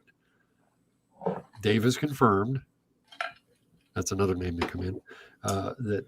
That's what happens. You get the worst of the worst. You take the survey and you go, geez, look at this. Let's make it bigger. Dude, yesterday, yeah, I just saw Tom said, "Fuck it, let's give in and let them all go back to smoking." Yeah. The last 3 patients that I saw yesterday were all in smoking homes, and like at the end of the day, I smelled like a fucking ashtray. Yeah. Like the first thing I do when I come home any day is go straight to the shower to get rid of all of the cooties that I've collected during the day.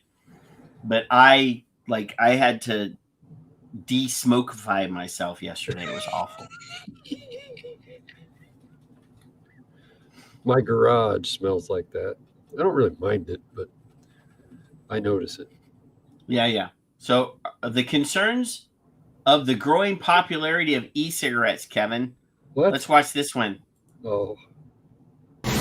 And welcome back. It is 6:43. So more kids and teenagers are getting hooked on nicotine. Experts say a big reason for the spike is because of the growing popularity of e-cigarettes. So according to the new CDC data, e-cigarettes are used among middle and high school students rose by about 24% from a year ago. Kids and teens may be turning to vaping as a result of marketing targeted towards. Now, did you see this video package that they're using? There's this young Asian boy. He looks like he's maybe 12. I don't know. I mean, young people. I'm that old age group now where like all younger people look like teenagers to me. Yeah. This young lady here with the nose ring is playing video games or something with her headset on. Well, yeah. So yeah. So who advertises vaping to kids? Maybe turning to every nonprofit, vaping. Local news channels. Yeah. As a result of marketing targeted towards a younger crowd. And look how happy. Did you see that grin on his face? Did you see that? He's so happy now. Well, sure. Yeah. Younger crowd. You will. And this young lady's using a mech mod with a dripper on it. You see that? Is that expensive? Yeah. Now she could be 25. I mean, literally, I can't tell anymore. We'll often see e-cigarettes and vape pens sold in glossy displays with flavors like bubblegum, jelly beans, and strawberry milkshake. Health experts say parents should question their children about nicotine. He's using a mech mod, and he could be 25 for all I know. Nicotine use and talk to them about the danger of addiction. Keep up to date with all of San Antonio's top news, weather, and so much more by clicking the like. Yeah, see, go ahead and like KSAT. I don't want them saying I stole their content, but so that was just a little short bit. That was they actually used some of the talking points from the sponsored truth thing without actually using the sponsored truth thing. Did you see that? Yep. Yeah. Oh, yep. Look. Kevin, it's hard to just stop. You ever try to? What? Well, anything. I mean, if you go to take, a leak and you try to stop in the middle, that's pretty hard, right? But there is a new campaign here. Let's check this one out. Oh, thank goodness. Of cigarette smoking is coming down. The percentage of young people. Now, to be fair, this is a video package about that piece that I couldn't read from Australia earlier. All right. So Vaping daily has more than tripled in the past 3 years. The first phase of a 3-year project to reduce vape-related. Now listen to her voice. No, wait a minute. Stop. She's got a sexy, breathy voice. It's the guy on the guy says that's reducing, and then they said it increased. They got a 3-year project to reduce it, but it increased. Okay, but listen to the sexy voice. I mean, when she talks, listen. Well, the rate of cigarette smoking is coming down. So the rate of smoking is coming smoking. Down. Okay. The percentage of young people vaping daily has more than tripled in the. So vaping is tripled. Past 3 years. The first phase of a 3-year project to reduce vape-related harm and drill. Harm. I can't find the harm yet. Harm. I can't figure it out. Vape-related harm. Zero incidents for me. She's got that really sexy breathy. She's using. She is no Olivia Newton-John. No, she's an Aussie. Olivia Newton-John is an Aussie. This is a Kiwi. Oh, Kiwi. Okay. Down into why young people take up the habit was launched today, co-designed by rangatahi themselves. What? What? By who? Yolanda, can you? What she say? Ranita? Today, co-designed by rangatahi themselves. I don't. Somebody help me with that word. What? We need a translator from our What was Kiwi. that? Today, co-designed by rangatahi themselves. Ruwani Pereira has more. Bridging the generation gap to get rangatahi to say laters. Who's advertising to children? No, they're advertising to Indigenous people now. Is it? Bridging the generation gap to get rangatahi to say laters to the vapors. Say laters to the vapors. It's a Maori. Is it the name of the tribe? Somebody help me out. I'm not being ignorant here. Well, I mean, I don't know, so I guess I am ignorant of this data.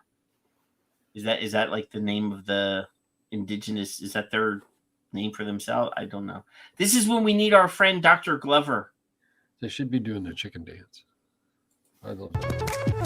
For an audience normally distrustful of scare tactics, this fresh approach got 100 of their peers, aged 16 to 20, to interview their friends and whānau on their vaping habits. Sure. Right. Rangatahi.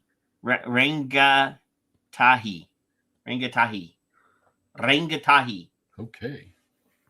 It's so cool to see community champions such as all of the rangatahi that have stood up and actually said, we want to be a part of this kaupapa, we want to support our peers and we want to support our whānau. If you have that conversation about it, it'll have a positive one too, so it can lead to why are you having stress? Why is, the anxiety? The study, funded by Te Whataora, found that more than half of daily vapers turn to the habit as a coping mechanism. Stop, Patrick. I've heard that somewhere before. Was that you? Could be. Was that you and I? Were we discussing this a while back? Could be. The guy with the black shirt, if you go back to what he said, was what you said. And then that says what you said. And we have repeated. Go ahead, right? Yeah. Hey! Yeah. Shut it! Stop it! All right, let's see. About it, it'll have a positive one too, so it can lead to why are you having stress? Why is the anxiety? The study, funded by Te Whataora, found that more than half of daily vapers turn to the habit as a coping mechanism. Oh, dear God. Stop They're right stealing our content, Kevin. Stop right there. Who would have thunk that this was already known by hundreds of people? I'll just say hundreds. Maybe Dozens. I mean, we don't get that many views. Kevin. Probably. People On don't Twitter, love us. thousands. I mean, it means young people. Okay. Young I get people. It. I've never heard of it. You know, if we did like juice reviews, oh good Lord. And yeah, we'd have 3 billion people. And you know, and I'm not being a jerk here, and beer and vape pairings on our show, vape bros and stuff, and maybe didn't have as much data and science on our show, we might have more viewers. I don't know. Probably. Before you hit play, everybody look at that graphic, literally look at that graphic and think somebody actually did a real study of children with children and found out what the problem is. I'm kind of stunned. Runga Tahi.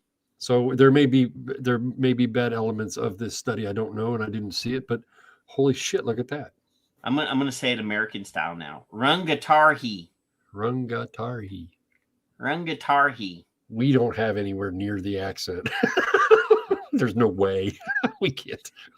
We should stop embarrassing. No, I think I said it right when I said the Rungatahi. Rungatahi. Mechanism. I feel like the stress and anxiety was a symptom of like having been exposed to so much nicotine over such a short amount of time. The percentage. They flipped that around, didn't they? Yeah. Mechanism. I feel like the stress and anxiety was a symptom of like having been exposed to. No, sweet child. No. Wait, Patrick. No, I respect you. I respect you. I adore you, but if she says, and it goes on, and she says, and I feel much better now, then she could be right. You don't know. Well, let's find out. So much nicotine over such a short amount of time. The percentage of young people. No, there was no follow up on. No follow up. All right. Yeah. Vaping daily has more than tripled over the past 3 years. 18-year-old Lauren McCormick vapes. She cares about the negative health effects, but she's hooked. Even though you're so aware of it, it's hard to just stop. The ease of buying products was another factor fueling their addiction. They're so accessible because they're so cheap, and vape shops are everywhere. So it's hard to stop because it helps you? Probably. Oh, well, I mean, you got to look at both sides of the brownie, just to make sure there's no chocolate on it. That's all. Yeah. That's what I get. Some psilocybin, dear. That'll help you too. A what? Psilocybin. I don't know what is that. It's a magic mushroom. Microdose is all you need. You don't just a microdose every day. You don't have to, just saying. When that gets legal, dude, I am going to go into the psilocybin business. Okay. All these vapey people. Yeah. I'm going to leave them in the dust. We're going into the magic mushroom business, buddy. When it's legal, not until then. All right. Bruni asked, why does she keep looking down to her left? Because that is a sign of being lying. I wasn't going to say that word. Not telling the truth. Of not telling the truth, or of whatever you want. Trying to fabricate details. That is a psychological stressor. That is a thing that you do. Oh. So they're really not hard to get a hold of, and a lot of places don't really do ID checks as well. The survey found that what does deter vapers is smoking in front of younger friends in Tamariki, with 40. Now, what does that word mean, somebody? That T word, tamba something. Vapers is smoking in front of younger friends in Tamariki, with 41% not wanting their teachers to find out. What do you think? Smoke-free laws. Well, because they're going to get in trouble. But wait a minute.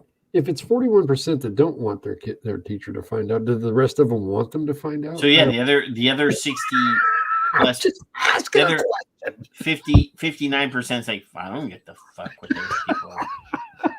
Incorrigible little shits. I mean, yeah, only 39% of the kids breaking the rules are afraid of their teacher finding out. I mean, well, it's a percentage of a percentage, but I still had to ask. So what is Aldous says, all the best people are morally terrified and generally panicked, but my good 1950s doctor ensures me a pack of Camels will, the T-zone. Well, Yolanda said, Bruni, don't read into that too much. It's respectful to avert your eyes instead of looking straight at elders. Okay. I wouldn't have known that unless well, that is an Asian thing, you know. Okay, I didn't know that. You don't make eye in Japan. When I was in, you don't. Now, once you get them drunk and you're partying with them, then, but like in like less friendly areas, you don't make eye contact. That's very well. Western. I mean, if the child is in that culture, then I get that. Yeah. I don't. I mean, I'm not making fun. I mean, I've tried to be very respectful here. We have our Kiwi friends that are trying to tell us what these words mean. We get to learn stuff too.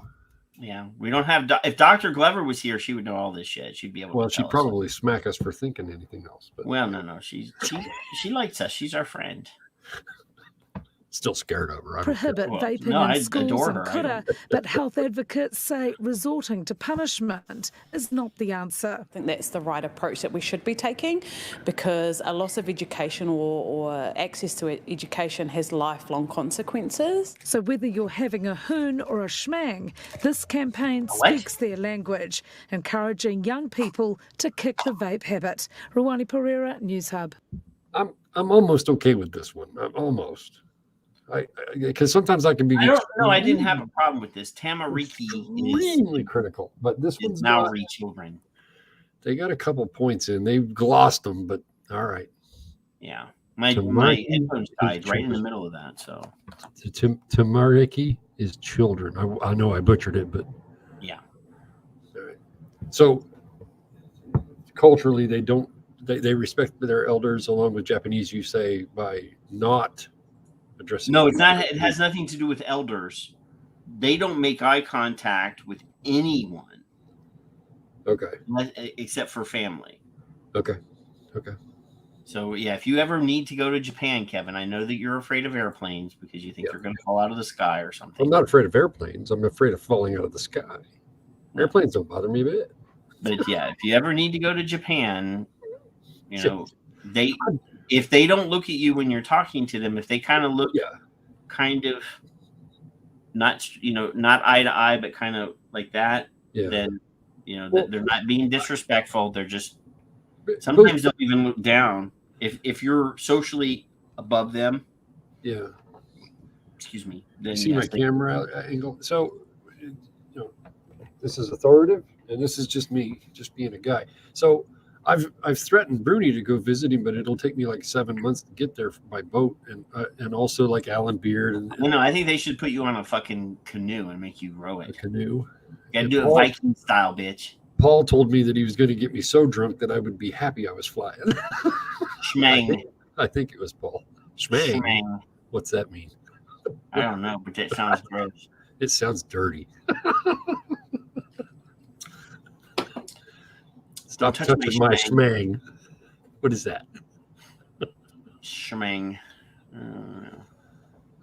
No flying. No, ain't gonna happen. Kevin's afraid of flying. Kevin's afraid of dropping. But you've flown before. Oh yes, 4 times total. And you didn't die. Both were connecting flights, so I had four flights total. Oh, dear Lord! If I hadn't flown, I couldn't even. I'd have to pull out. I'd have to pull out my old passport. I have all of my old passports and just count all of the fucking stamps. Yeah.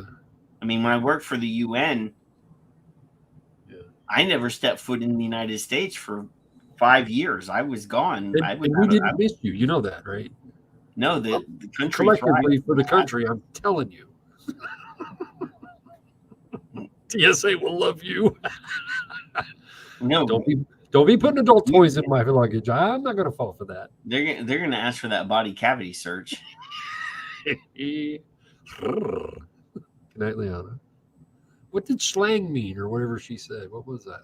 Schlang? Now you've gone to next. It'll be schlong. Schmang. What does that mean? I don't know. I don't either. You're not putting no adult toys in my luggage. We're gonna get you a Big John stud doll. Yeah, well. What other good news do you have? Let's see. There's an op-ed here from the Taxpayers Alliance. We have friends at that think tank. We have. Oh, is this the cranky one? No. This is actually from Martin at Taxpayers Alliance. But we have several friends that are actually a part of that think tank. They're very smart people. We have. Kevin. This is the funny thing is we have friends that work at Taxpayers Alliance think tank. We have Americans for Tax Reform. We have very good friends that work there. Reason. That's another think tank. We have friends that are on the payroll at Reason. Yeah. Think tank. Other people. We doctors, scientists. We're like surrounded by intelligent, smart people. Everybody. You would think that eventually some of that would rub off on us, but everybody drink. Hasn't worked out. Is that a Freudian slip? We know smart people. It's like me hanging around Fig. He's much prettier than me, and by default, I don't. You've been talking about putting your hands in Fig's hair tonight. Now you're talking about how good he looks tonight. Kevin, I'm starting to worry about you. Talk to your wife. I mean, I know it's not like I know it's common that older dudes might, change their choices later in life. You're still married,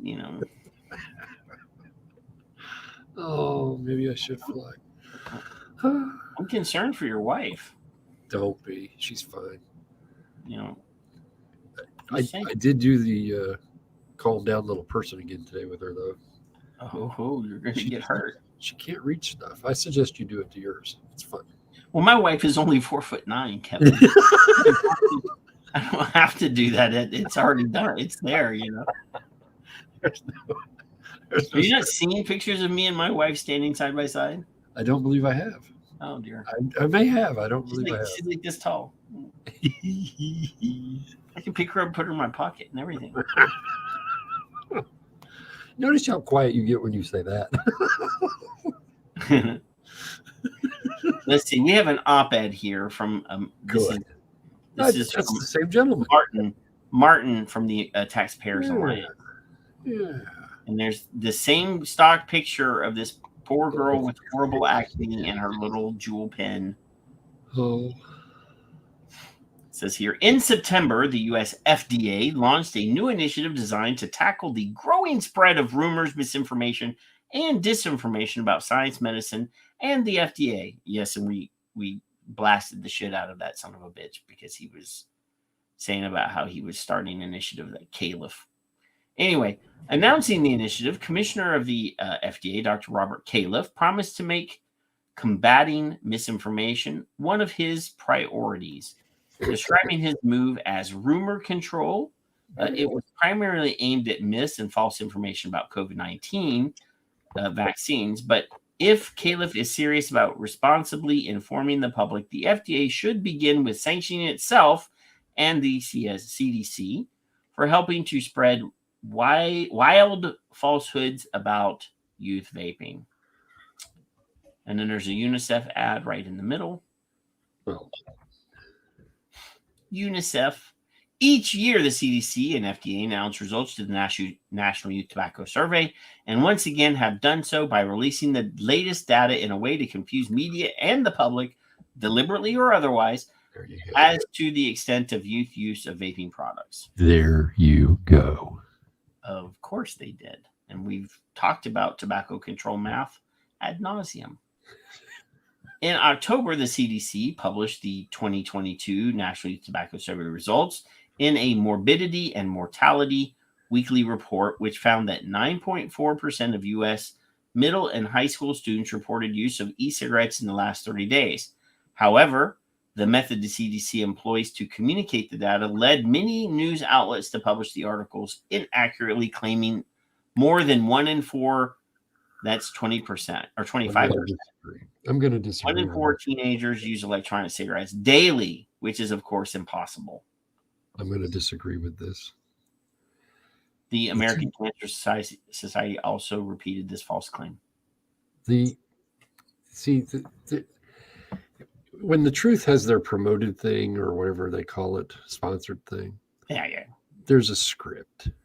And when they release these numbers, there's a script. See, these are the numbers, and here's what you can say. This is what you want to say. This is the message we want to have.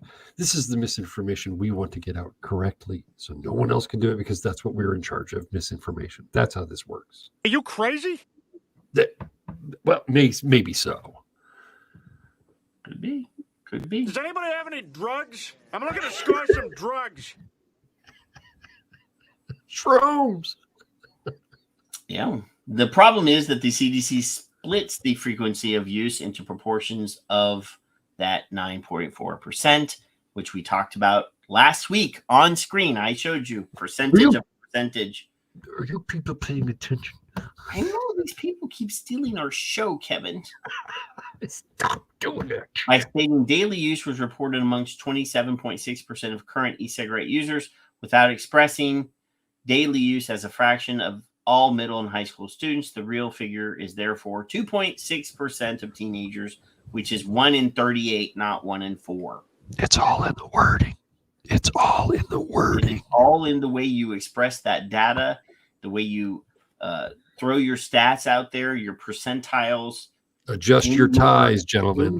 In your verbiage, this is propaganda. Oh my God! As someone who has written a lot of propaganda, this is propaganda. I can attest. Wow, you're attesting? That's the first time you've ever attested on the show that I know I have of. attested. I have tested too. Wow. I didn't need that even in context. I just took it for what it was worth. Mm-hmm. Thank you very much. Survey said. No wagering. No attestations either. Or testes. Not on air. That's not good. No. It is blocked real fast. The CDC is not alone in communicating youth use in this misleading way.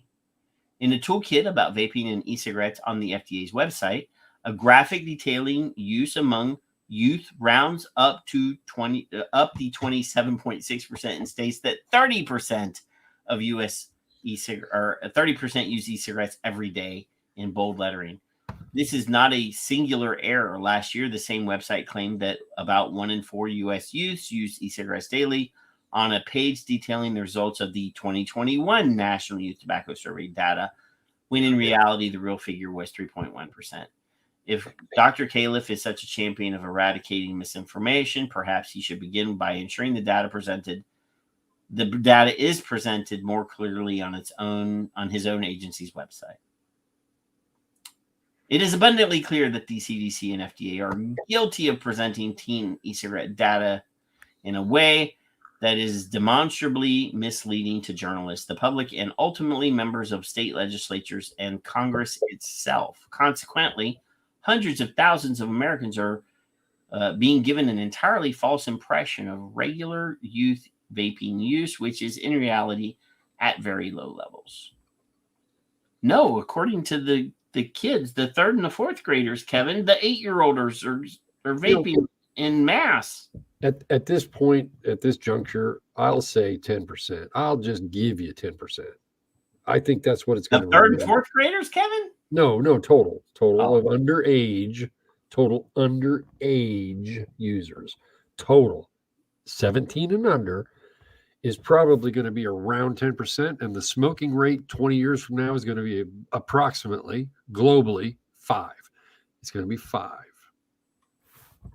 That's my prediction. I've already predicted I think it. it's about 3%. You think 3? I think 5. I'm being conservative at that. No way. Of total global rats in school, all the fucking little idiots in school. You think it's 10%? I think it's going to be 10 because they're incorrigible. About a 10% incorrigible rate.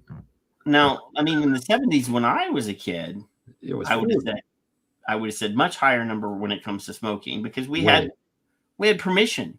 I mean, we had a smoking area in my fucking school. Yes. So even though we knew it was bad, they knew it was bad. Yep. The 70s, after all. Yeah. We were still given permission to do it. Yep. At school. At assigned times. You remember walking by the teacher's smoking lounge? Oh my God. That was my favorite place to be. I know. Dr. Gardner says 1 in 8. 1 in 8 would be like, no. I don't know. That would be more than 10, but less than 15. All right, 12. Yeah, like let's go 12. I'm good. That's total. That's experimenting on to daily. I'm saying 10 is what my 10 is. That's why I say 10. Yeah. Mark hasn't been here in a couple weeks, has he? No, I have recently spoke to Mark. Good. He's not very positive right now about his situation because of the recent governor's election in Michigan. Right. Yeah, well. He's afraid that he's going to lose his ass in his business and everything. So dictatorship, yeah. Yeah. You know, he's already sued that Gretchen Whitmer bitch twice, I think. So Retchen with a I said Gretchen. I did not dead name her. I did not dead name her Bruce Jenner this time. Retchen. Hey, stop doing that. What? That coughing thing. What's the matter? No, I was talking a loogie. It was recently very cold here today at 40 something degrees this morning. Oh, you poor thing. 60 in the world is ending. It's supposed to be cold for the next like 4 days and then it'll be like 70 again. Is it bread and milk season? Yeah. The wife was at the grocery store today and she said the people are crazy. And I said, really? The water was gone, the toilet paper was gone. They're afraid that it's gonna, and I'm like, it's not even gonna be below freezing, and it's gonna be like 48 in the morning or something like that. Welcome to Ohio. There you go. I mean, I saw Snowmageddon up there in upstate New York. They should have had that game there. That's all I'm saying. And you know, Kevin was calling the Buffalo Bills a bunch of pussies because they moved their game out of Buffalo because it was too much snow. I don't understand. That's the whole point of me watching a game. Yeah, that's the fun. Like, I don't watch games very often. Inclement weather games are the best ones to watch, man. Being married cured me of enjoying football games, but on a very rare occasion, I may. And when the ground is frozen and people actually tackle each other, that's the best time, man. I want broken fucking bones, and I want sliding, and I want problems. That's what I want. I want to see that grass turn red by the end of the game from people falling down and breaking bones. Come on, man. God love you if you have a NASCAR addiction. I can't watch them fuckers ride around 40 times. That's boring as all fuck, except for the wrecks. But the football now, that'll get me. They don't need to televise. They don't need to. So for NASCAR, they televise the first lap, record it, and televise that. If there's any accidents, obviously we want to watch those. Well, yeah. And then the last lap. That's really it's like baseball. Right. I want to see the first inning.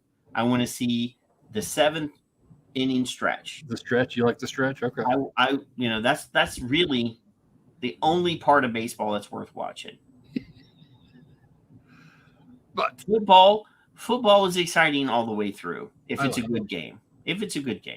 Yeah. I generally will fall asleep halfway through and then watch the last quarter. But and basketball is exciting, but I have a short attention span.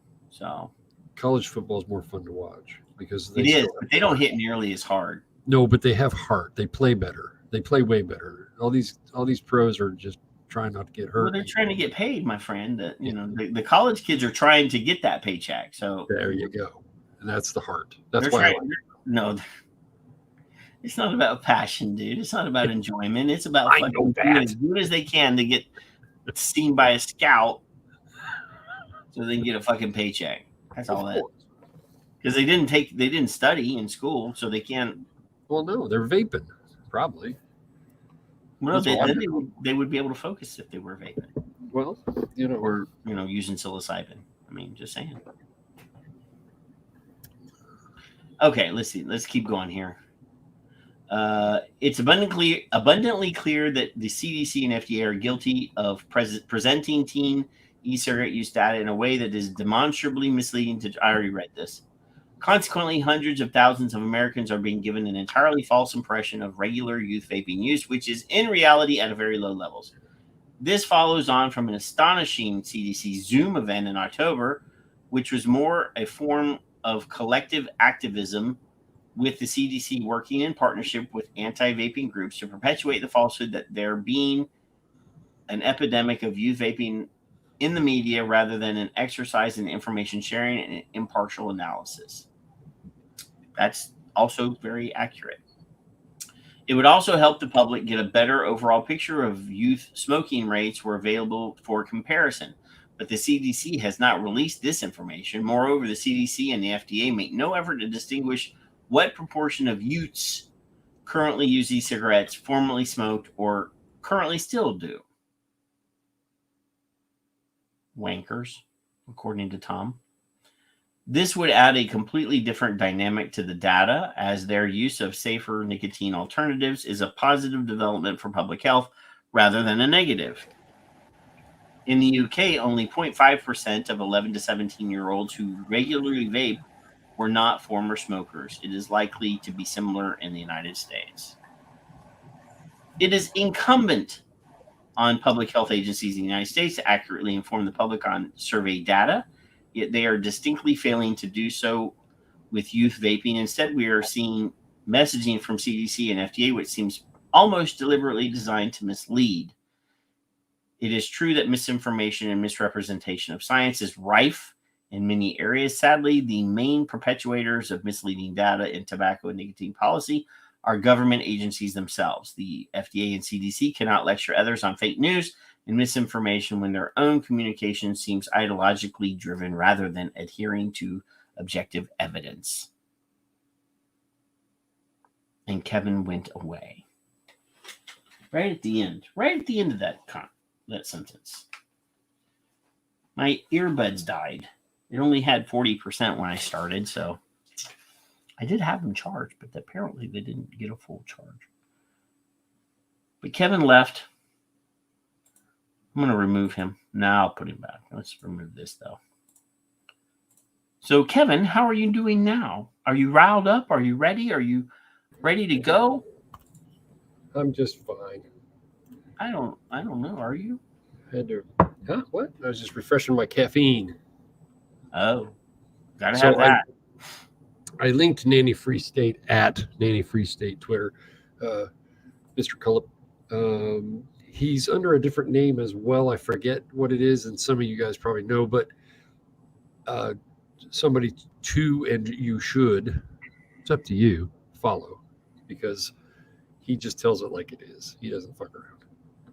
I want one of these for Christmas. One of these? I'm going to show you. Okay. I want one of these. This is called a remarkable tablet. I want one. Well, why don't you get one? It's got a paper display, and you write on it, and it digitizes your notes, and will turn it into type. But they're very expensive. I imagine. I'm going to start a GoFundMe. Fine. Yep.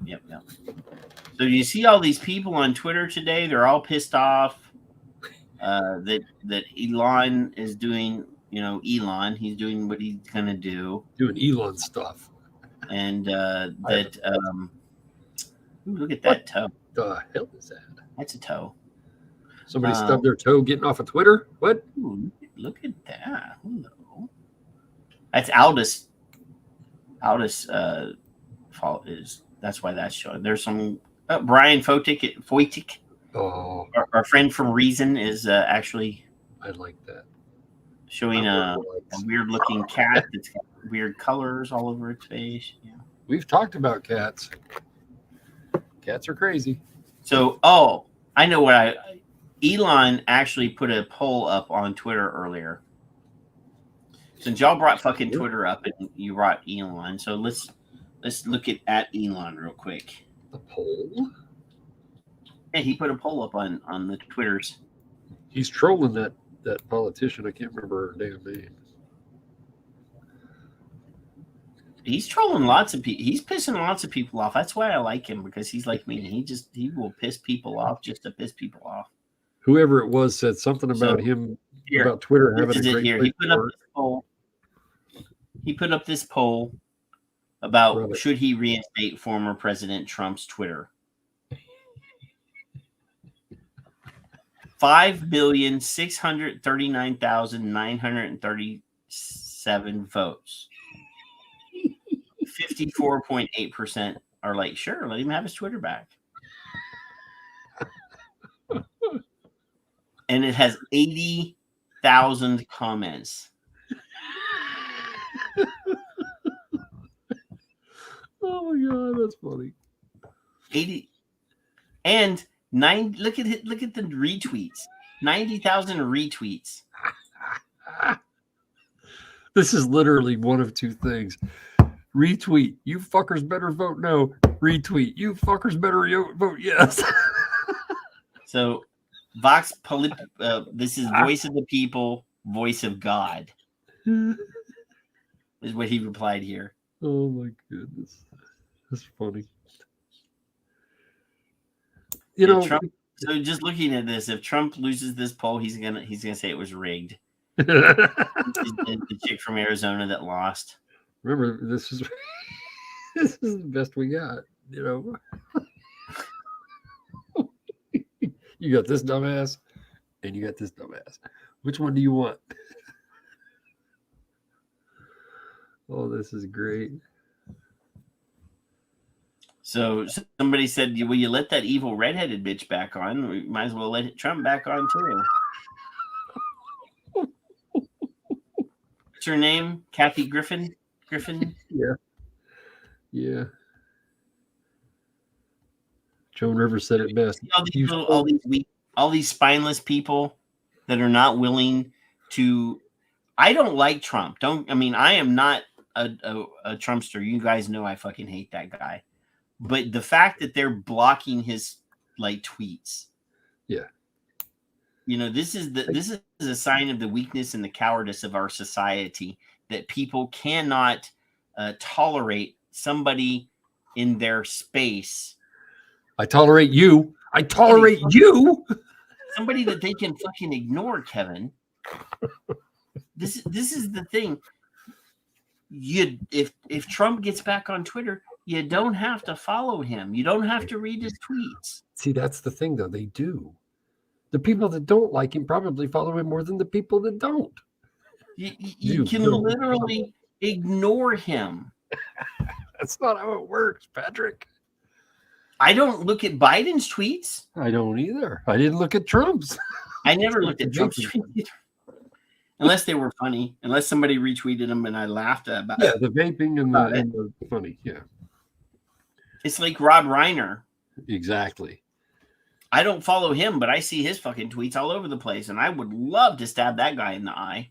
I follow Henry Winkler, the Fonz. You know why? Because he's a fisherman. I like that. I don't know what his politics are. And I don't care. No, he's a fucking pinko commie. Yeah, is he a crazy lunatic? I don't know. He's got some great fishing stuff going on. So what? I'm just reading our people's. Yeah, block the dork. I can't block Patrick.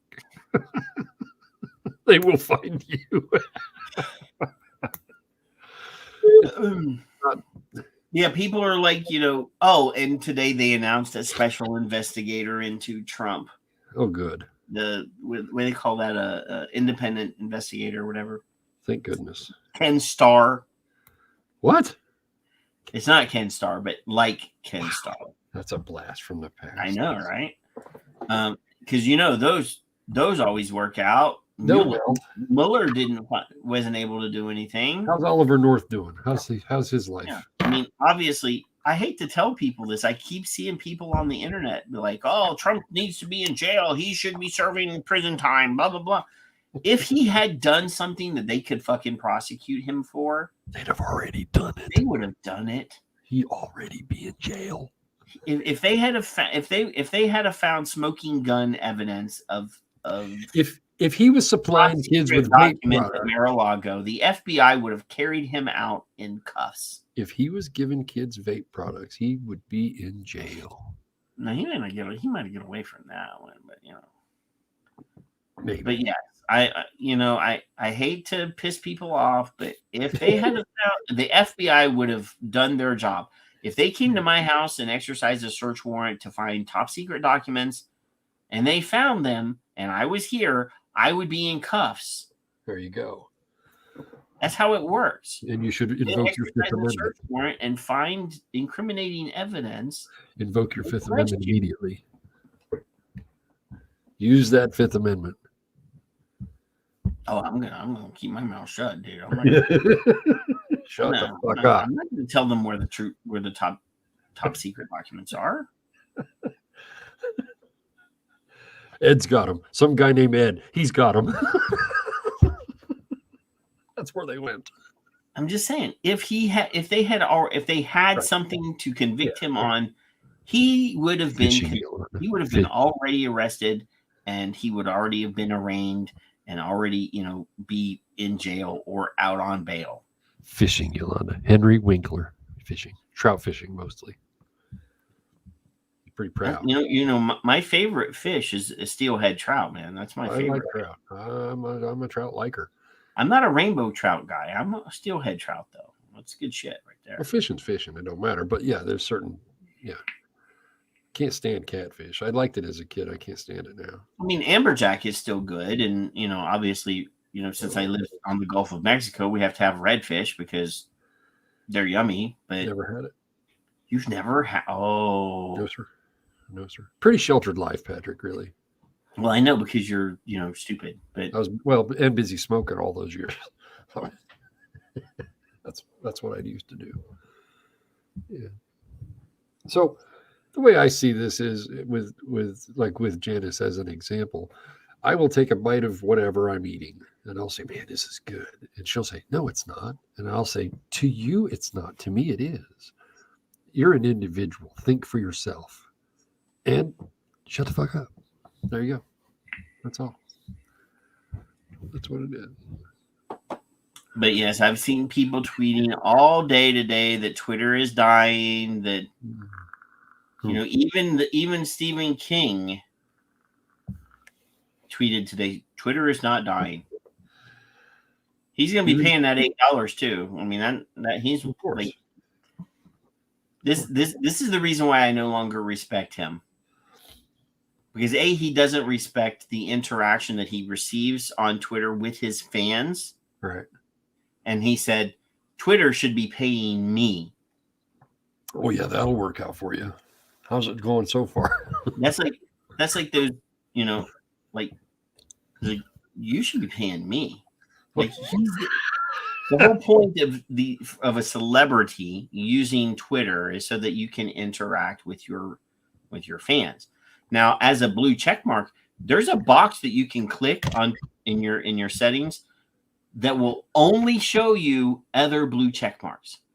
Yeah, I saw that. A lot of celebrities will do that. Well, it narrows down to stupidity, don't it? Yes, Steve. Correct. 50 SPF. Didn't have it as a kid. No, harm reduction. Baby oil. Harm reduction. That's why I got melanoma on my face. Sunscreen is harm reduction. No more blisters for Kev. hats, long sleeves. It's 100 degrees, aren't you hot? Yep. I think long sleeves going a little bit too far, Kevin. Oh no, I didn't very often, even driving, you know. Oh, I hear liquid. I hear a liquid. Are you peeing again? I don't want to leave the stream right now, so you're going to leave a stream so you don't have to leave the stream. Good for you. I'm using a 3-liter bottle. 3 liter.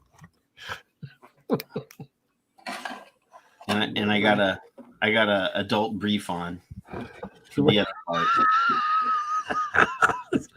This part of our broadcast has been sponsored by Depends.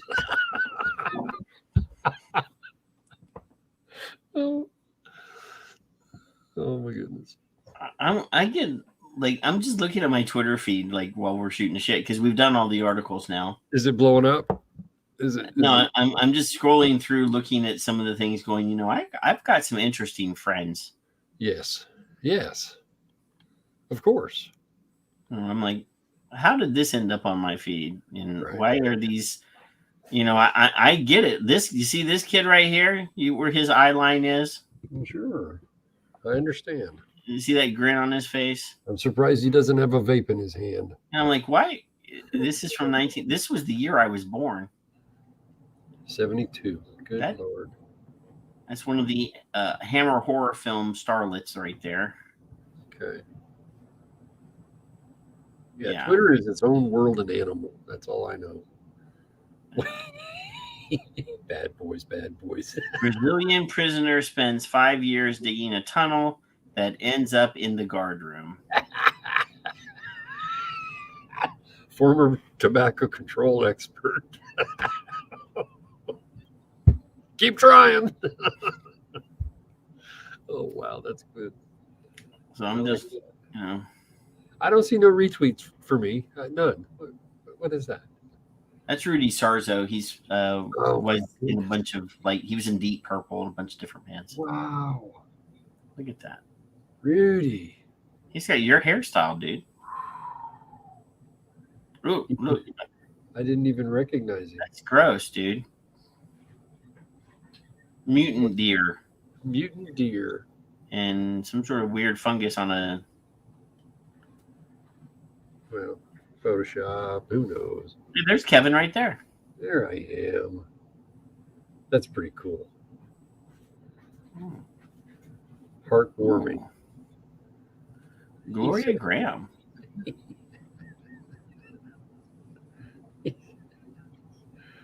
Oh, there you go. There's a way around it. Uh-oh. Oh.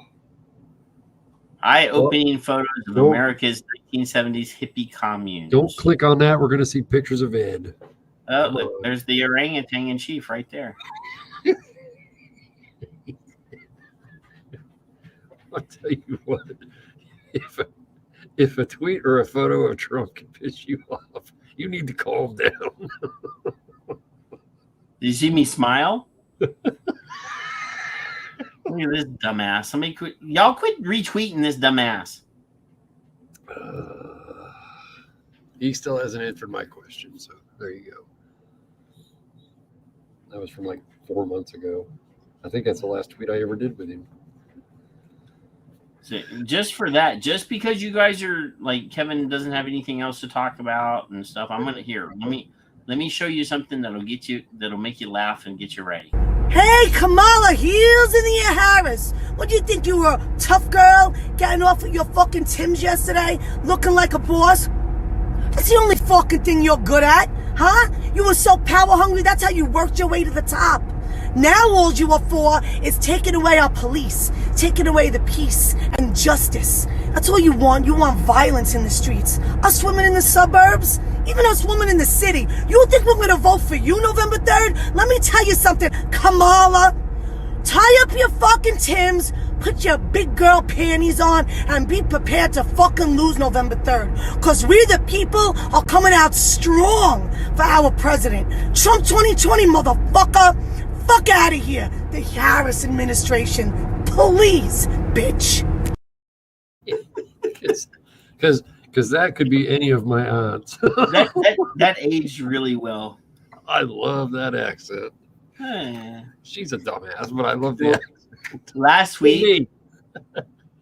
week, Phil and Dimitri did their show, and one of the things that they talked about was there were several very attractive young ladies that were running for office, and they were unaware of her. Yeah, so I specifically said to them in my comment, go to YouTube and watch one of her videos. Mm-hmm. They wouldn't do that. They had to do an image search, and they're like, "Oh, well, she's okay looking," and I'm like, "No, Phil, this is the woman for you. You have to watch the video."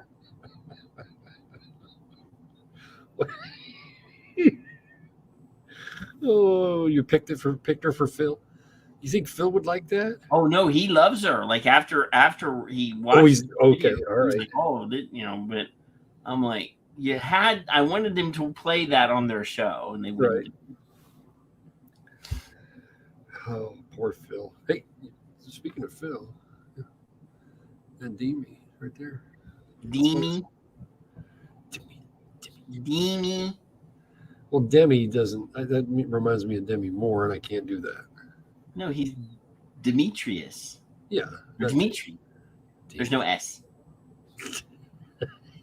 There's no S. Agraphiotis. Oh, I think Ed was Were you were banned from Twitter? Were you not? I've never seen Ed have a shitty tweet to anybody. I don't even understand how he got banned. Was it? Her mom must be so proud. The fuck you think you're doing? Come on. Yeah, he is blocked. I don't understand. He hurt somebody's feelings. Probably. Still banned, yeah. Still banned. Yeah. Now that if you want your Twitter back, we should start a campaign. Let Costello back. Why not? I don't get Free Costello. I'm surprised I haven't been permanently banned over the years, but now I'm a little calmer now. You're calmer now? Compared to what I was. Well, I was so over the top at first, No, there's a new series on Netflix that I really want to watch, Kevin. Yeah. This is not vaping related. Yeah. Saw the advertisement for this, and I can't show it obviously because it's a Netflix show. Yeah. But it's yeah, see, that's what we need to do. We need to hashtag bring back Pinot lover.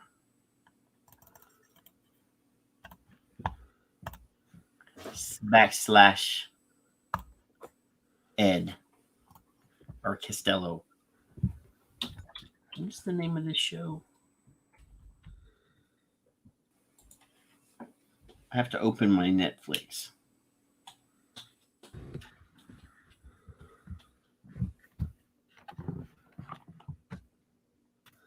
If I can remember my password.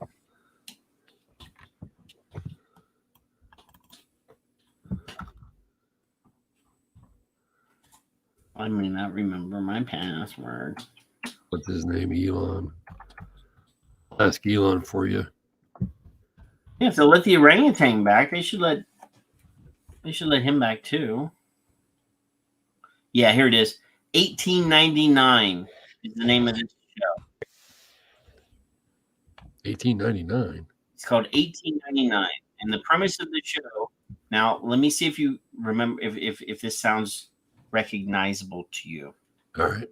So, the people on the show, the characters on the show, are on a boat, and they're this is like 1899. It's like a luxury steamer coming across the Atlantic. Now, don't get like screwed up by the details of the time. Yeah. They receive a message. Yeah. Like an SOS. Uh-huh. And they report it and are instructed to go to that place. Okay. And then scary shit starts happening. Well, it sounds like the Titanic. No, the Titanic didn't get deviated from their path by an SOS or receive an instruction to go there. But there was a film where the crew members of a vessel receive an SOS message. They report to their company, and they say, "Go there and check it out." And then bad shit happens. Sigourney Weaver's in it. Yaphet Kotto is in it in the original version. The only thing different is instead of it being on a steamer crossing the Atlantic, it's a spaceship in space, and they get taken to a planet, and then aliens attach themselves to their face, and bad shit starts happening. Alien, right? So I have a feeling that this is like some sort of weird, like change of venue for like a scary alien eating your brain show. Okay. So I'm going to watch it this weekend. Okay. 1899, Kevin, is what it's called. All right. Netflix. But if you like scary shit, that could be. Janice will watch it. I won't. It's not the Bermuda Triangle. It's the North Atlantic. Leave that alone. He's beyond help anyway. I mean, at his age, we should be kinder to him, but, Did you see, Kevin, I saw that you retweeted that UCSF is doing a study on e-cigarettes. I heard tell something about it. I forgot what I tweeted. What did I tweet? Yeah, you tweeted it. I saw this and I skipped right past it because it has to do with the marijuana. Is that the... it has to do with the marijuana, but here, we'll show it. I'll show it on screen since you just retweeted. Right. You just recently tweeted, so it says here. I don't know. Obviously, UCSF, they've never studied vaping or anything like that. No. Cigarettes and marijuana have harmful effects on the heart. UCSF study finds. Now, I'm sure that people may not remember this, but we didn't, all you vapey people, the people that once Stanton Glantz took his attention away from vapey stuff because like it was no longer profitable, that he would turn towards the marijuana. And now his people are turning towards the marijuana. Yeah. Yeah. I don't think I retweeted. They're gonna say that people that had heart attacks before they smoked their first joint had increased they had a higher risk of attacks. Except for Ed. I'm just saying. Yeah. Well, I mean, Ed smoked his first marijuana like 50 to 80 years ago. He was in that clip that you show a lot. He's one of the extras. One of the extras? I think so. So I don't think I retweeted that specifically, but I have shared the screen for the Victor Share screen. No, Yolanda said that she's already watched 1899. There you go. She's already watched it. See. Now, don't be ruining it for me if it's actually what I think it is. Don't be spoiling it. No sharing. So a new study from University of California, San Francisco researchers found evidence that by wording anything to sound scary is similar to misleading to the public. But it's all in the wording. That's it. That's all I got. So it says here, a new study from the University of California, San Francisco researchers found evidence that e-cigarettes and marijuana, the wacky tobacco, the Mary Jane, have harmful effects on the heart that are similar to the negative effects of traditional tobacco cigarettes.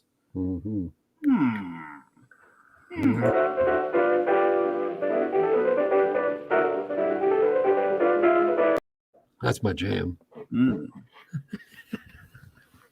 Health effects from vapes, marijuana joints, and cigarettes all open the door to abnormal heart rhythms, according to a new study, published Tuesday in the Journal of Heart Rhythm. Yeah. We found that cigarettes, e-cigarettes, and marijuana greatly interfere with the electrical activity, structure, and neural regulation of the heart, said lead author Dr. Huliang Kui, a postdoctoral scholar at the in the UCSF Division of Cardiology. Yeah. Often, any single change can lead to arrhythmia disease. Unfortunately, these adverse effects in the heart are quite comprehensive.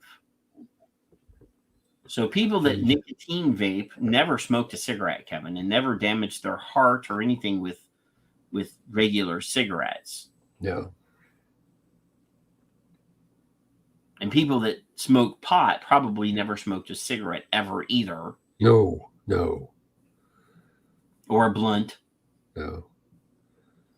In fact, smoking cigarettes was never going to be a gateway to smoking marijuana to me. But, Yeah, never. Nicotine vapes and cannabis products have become popular in recent years because the public perceives them as being less harmful than smoking, researchers said. But the new findings shed light on the health risks from some seemingly safer substances. Seemingly safer substances. When you put it in quotation marks like that, it makes it feel good. Researchers explain that the heart must pump blood efficiently and with correct timing. Oh, shit. This vital organ has its own electrical control system resulting from nerves. What the hell is this? What are we in, third grade? Has its own electrical control system resulting from nerves. I don't understand the sentence either, but all right. As a person that works in healthcare and has a bachelor degree in anatomy and physiology, yeah, I find this sentence very confusing, Kevin. Well, quit smoking the pot. I haven't smoked pot in like 30 years, Kevin. No. How old am I? Yes, about 30 years. If parts of the heart don't correctly handle the electrical signals, then different regions of the heart act asynchronously, essentially fighting against each other rather than functioning as a single efficient pump, resulting in arrhythmias, which can be life-threatening. And yeah, that is no. Arrhythmias are bad, Kevin. Well, I know that, but I still don't understand how they're saying that this leads to that. Well, they put it down on paper and they said, this is how we're going to write this. As long as it connects the dots, we're good. Specifically, the purpose of the study was to investigate whether the use of novel tobacco products or marijuana can cause the development of pro-arrhythmic substrate and eventually lead to arrhythmias. The study writes of its methodology. Rats there we go. Were exposed to smoke from tobacco, marijuana, or cannabinoid depleted marijuana. So if it's cannabinoid depleted, right, there's no cannabinoid in it because it's depleted. Well, also when you bury the rat thing down in the marijuana that has been bioengineered not to have any of the fun stuff in it at all. There's no cannabinoids in it. So it's just plant matter that you're burning. I mean, that. How come the rats get to all have all the fun? No, because there's no fun in it. They took all the fun out of it, Kevin. It's depleted. Well, it says or, so they use three different things. No, they use smoke from tobacco, smoke from marijuana. Yeah. Or smoke from depleted marijuana. Yeah. To aerosol from electronic cigarettes or heated tobacco products, or to clean air once per day for 8 weeks. Yeah. The rats exposed to tobacco or marijuana products exhibited a progressively increased systolic blood pressure, decreased cardiac systolic function with chamber dilation, and reduced overall heart rate variability relative to the clean air negative control group. Yeah.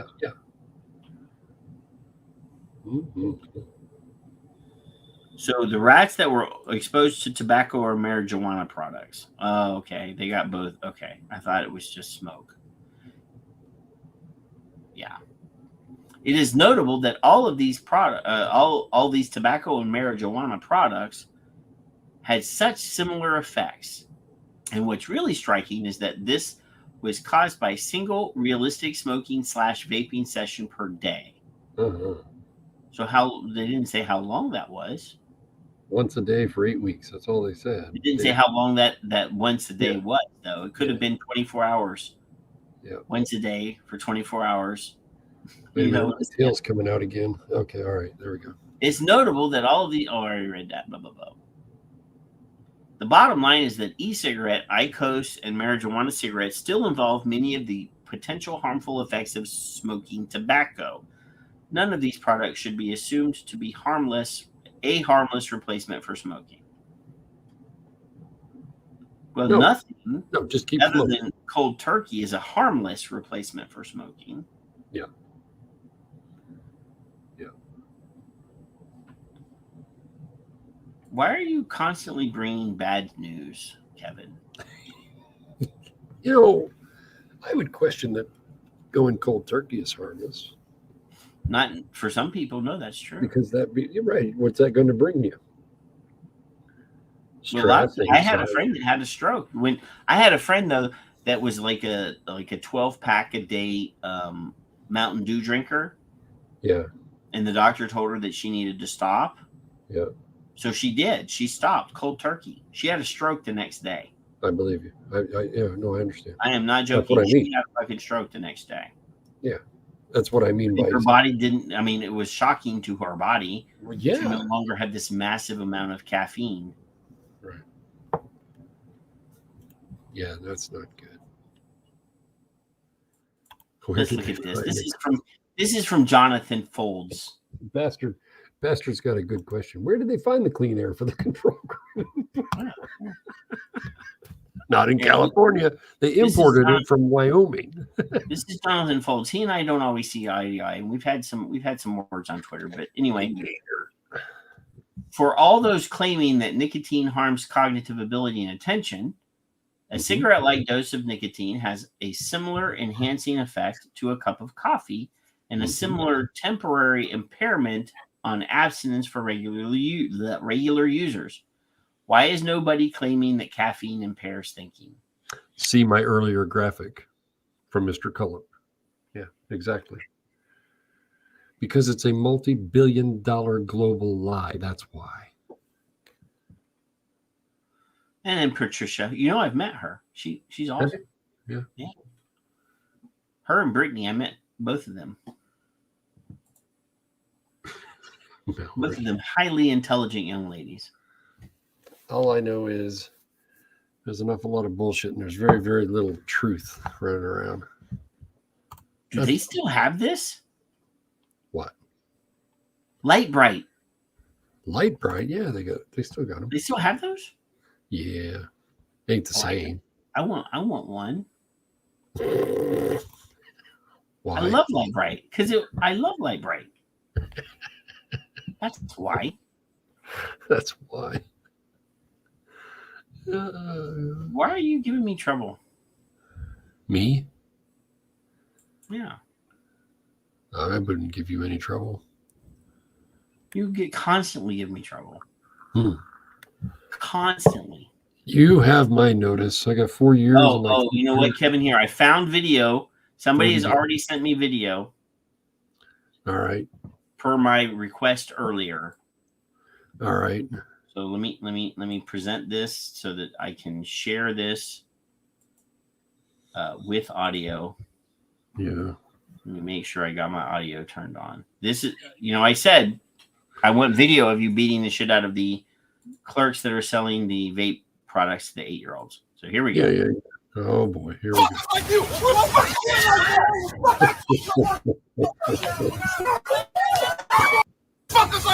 See? That's what happens if you sell vape products to an 8-year-old. I'm just saying. Play it again. It was funny.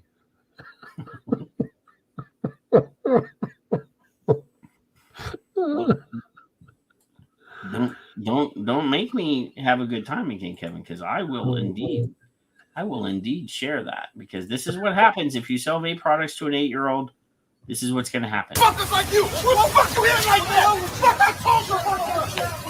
Pick your ass up, throw you right into the damn.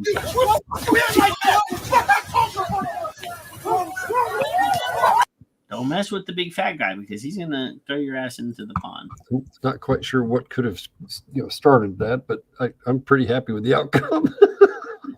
He sold vape products to an 8-year-old. That's what somebody sent me that already. I'm just saying, That might have looked cold too. I don't know. Ask and ye shall receive.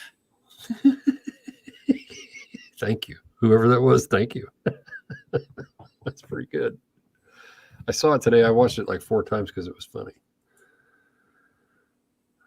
And it was quick. I don't like them fucking 4-minute bullshit ones. No, 30 seconds. You're good. It's all right. Oh, well, Kevin. Dustin shows me 30 of them a day. Here, Dad, look at this. Here, Dad, look at this. But those are good. This is funny too.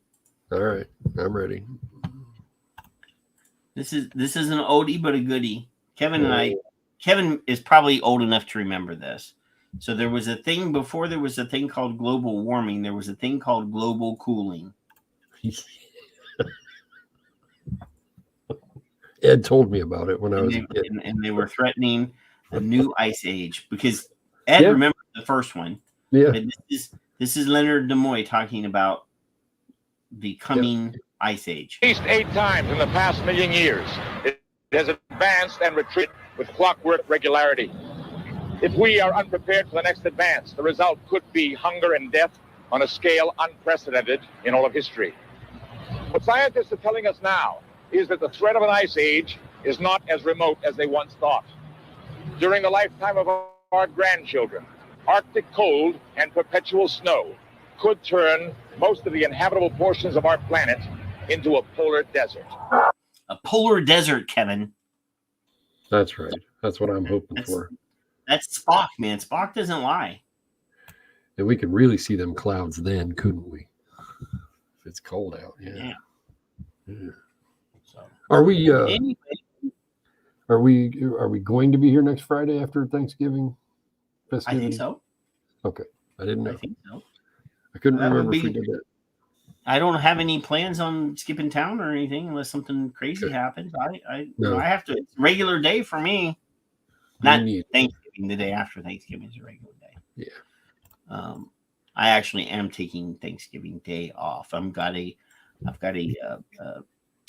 prime rib roast. That's what you said. I will be preparing.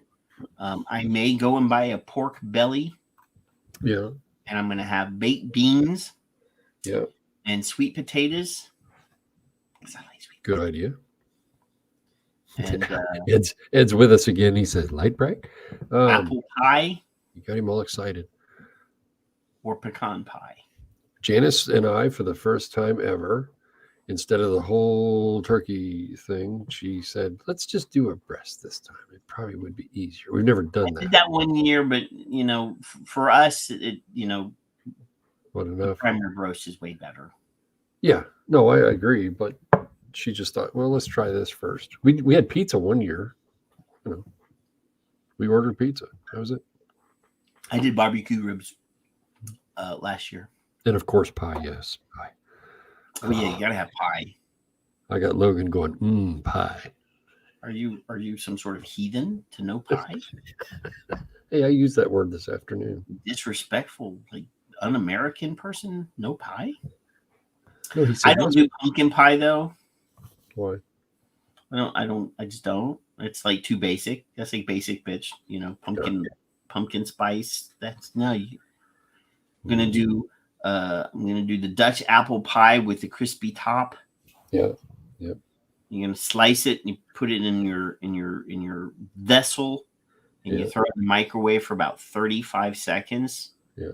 And you take it out and throw a scoop of vanilla ice cream on top. Yeah. None of that wussy whipped cream.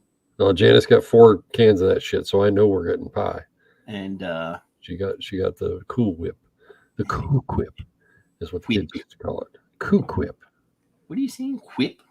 Q-Quip. That's what they called it when they were little. No, there's a Family Guy where Stewie is saying cool whip. Whip. I never watched Family Guy. You never watched Family Guy? It's probably the best show ever. Kids did. I get some of the funny parts, but yeah, there's no bad pie, Steve. Just calm down.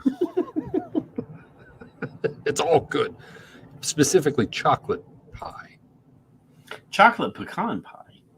Ooh, see? Now we're all friends. There you go. I can make that. I have most of the ingredients. I could make that tomorrow. I've never had chocolate pecan. You never had chocolate pecan pie? It's pecan pie with chocolate in it, man. Yeah, I've never had it. That's why, because I said chocolate in the K-Rose syrup. Nope, never had it. Never had chocolate pecan pie. That's why I was so intrigued when you said it. Oh, you're missing out. That's a Southern thing, though. Oh, all the best pies are Southern. I would almost consider cheesecake a pie, but it's not. That's not a fucking pie. I want everybody to behave themselves. That's all. No. Go out and raise hell. If you find that 8-year-old, those guys selling the 8-year-old thing, though, remember, beat their asses and video it and send it to me. That's a good point. Yeah. Don't kill them. And don't throw pie in their face, because that's a good. Don't waste the pie. Don't ever waste the pie that way. But catch them on video selling to the 8-year-old so that you can claim, insanity. It's gonna be on video. And then beat their ass. Or it didn't happen. Just saying. And if there's for the Kiwis and for the Aussies, the challenge is out to you. If you find somebody in your country selling to an 8-year-old, you beat their ass, video it, send it to me. I don't care what country of origin you're at. I'd like to see a restaurant. Kevin, if I actually get a bunch of emails of people videoing beating like convenience store clerks up for selling to 8-year-olds, I'm gonna laugh. Are we complicit? Is that complicity? I will laugh my ass off. If they have a January 6th style hearing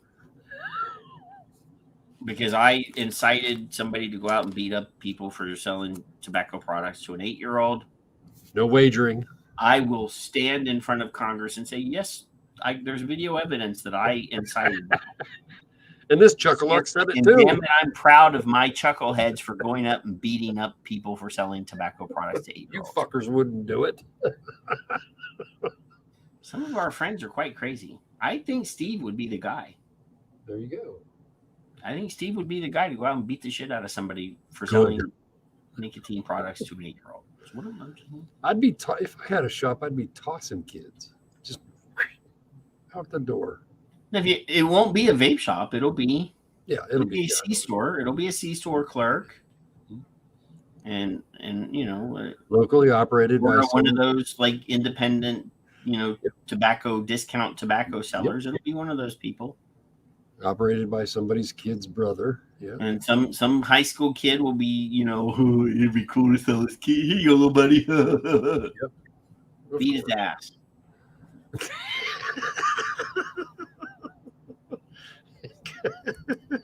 And say, my name's Karen. Oh my God.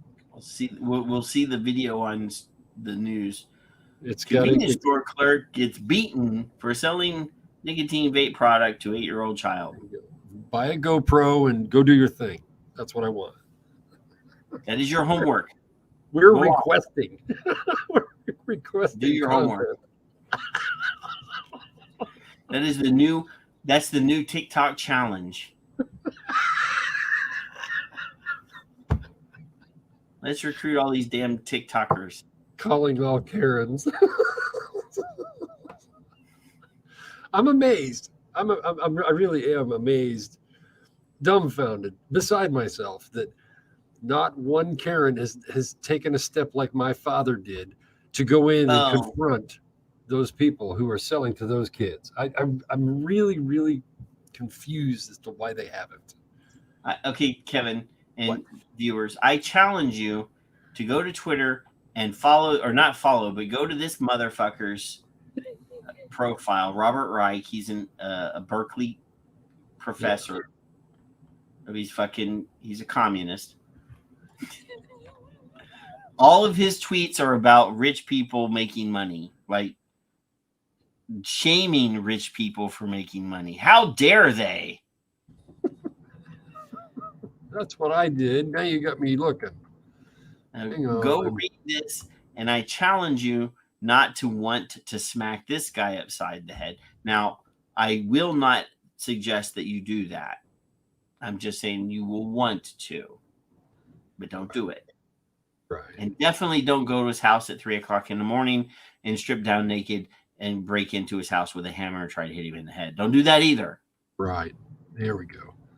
Rashida Tlaib, Congresswoman Tlaib. Yeah.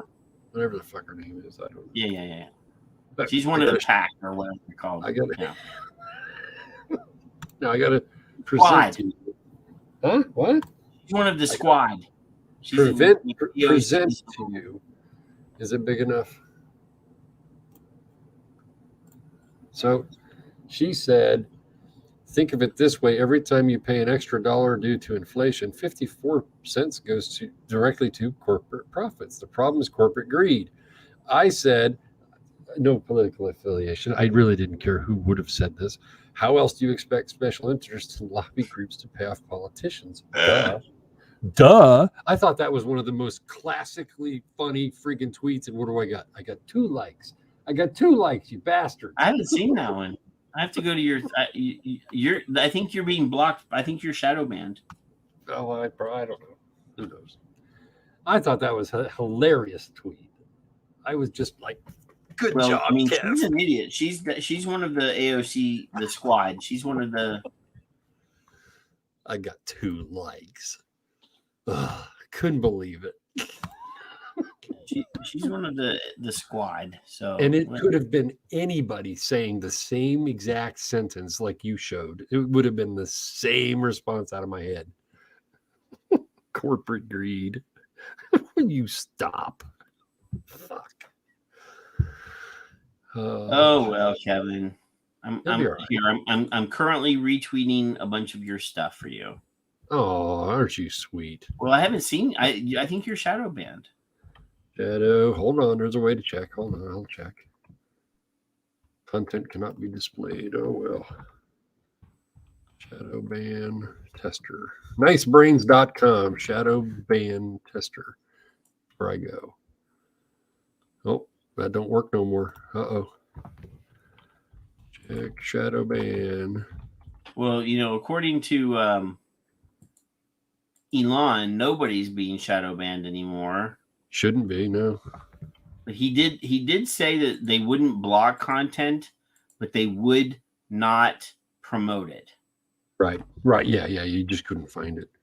Yeah, so that could be the same thing. I'm not retweeting this one because it's all highlights and underlines on, I have an issue with that. I exist. There's no shadow ban. So now it is shadowban.yuzurisa.com. Usuria? Shadowban, Usuria.com. It's a good way to seen that, Kevin. You haven't seen what? The one that you just shared. I haven't scrolled past it yet. It was, I don't know, earlier in the week. I wasn't on much. I'm only on the 17th right now. Well, wasn't that many tweets this week. I wasn't even. Like I said, I didn't even build a show until we didn't share any articles this week. Everything that I showed you today, you did not see in advance. Yeah. No. So all of your responses were natural and not prepared. Yep. Yeah, I'm not into I don't want a script. I told you that when we started. I started. don't want a script, but it is sometimes nice for you to prep so that you a little. I do want to do as little work as possible. Well, that is true. I mean, you are lazy. I'm trying to be a politician. So I appreciate the retweets. And Ed, I love you dearly. You know I do. I already tweeted it. Notice that we didn't cover the FDA warning letters on the on the kitty brands. I purposely did not cover that again because we did cover it last week. The things that mean literally nothing. Yeah, I'm glad you did. Those warning letters are, worthless. Did you see Janine, the lovely, beautiful Janine, just showed up after we have covered everything? She must be wagering. What I should do is make her come in here right now and let her just finish the show on her own. That's what we should do. I should send her the link and make her come in and answer for her lateness. I think she and Skip should have their own show as well. We should do, we should do, Kevin? This is what we're going to do for Thanksgiving. All right. So we're going to do an audience participation show again. Oh, yay. And we will have, we'll put the link in the chat for anybody that wants to come in. Yeah. We don't care, Janine. We don't care about that. I don't care what you're wearing. You can wear nothing, and I would still appreciate you. No. What do you want to talk about? That's what we should. That's what we're doing. But you only get 5 minutes. I'm gonna time you. And he's a prick. You only get 5 minutes because he's a prick. He's gonna cut you off. It doesn't matter what you're saying. Click. We're gonna set a timer. We're gonna say go. So everybody, get your headphones. Yep. Yep. See, you don't know what I like. I'm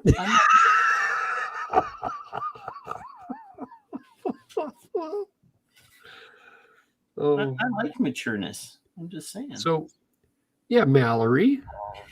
Yeah, that's what we're doing. So that's what we're doing next week. Get your headphones because I don't want to hear any fucking echoes from you bitches when you're in here.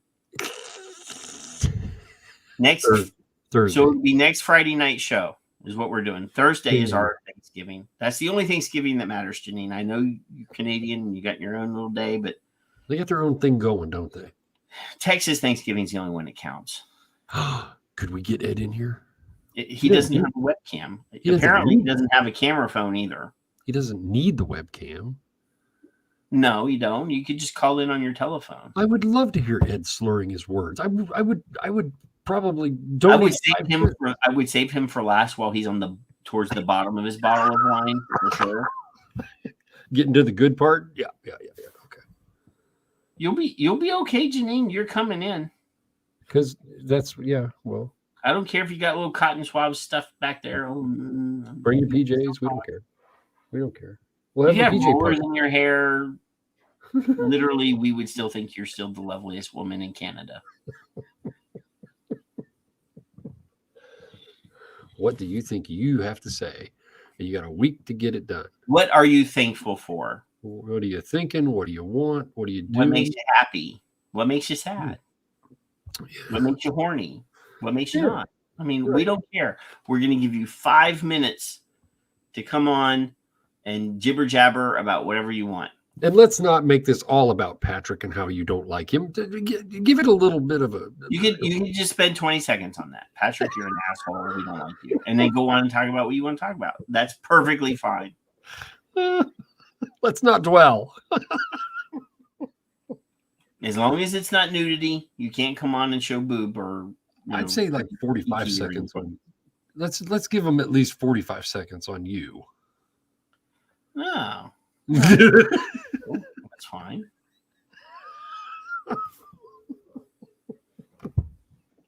Forty-five seconds is okay. All right. Yeah. So that's the plan for next Friday. Go make a video beating up people. Now, yeah. Get your shit ready together. Yeah. That's your homework. But one at a time. That's what we're doing. We're doing one at a time. I'm not too many people in here. Y'all don't respect each other's time. Y'all talk over each other. One person at a time. 5 minutes, and then you're out. 5 minutes. Because Patrick doesn't like now, you enough. Janine can have 7 minutes. Damn. And Yolanda can have 7 minutes too. And if you got rollers in your hair, even you, Ed, you get 8. If Ed will actually come on, I'll give him 8 minutes. But everybody else, 5. You're all. And if Fergus comes on, he gets 10. If Fergus comes on, he gets 20. He gets my 5. So I'm donating my 5. No, because he'll get my channel blocked. He's up to his like 100. Fergus has a problem. Janine says, rollers in my hair? Yes, you have lovely short hair. Well, it could happen. They could have to be little tiny rollers. There you go. Like toothpick rollers or something. Oh my goodness. Mike was in here earlier. I'd love to hear from Mike. Mike has been on a couple times. All of them. Every one of you.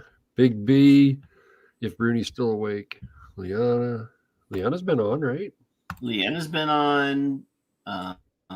Janine's been on. Yolanda's been on. Tom's been on.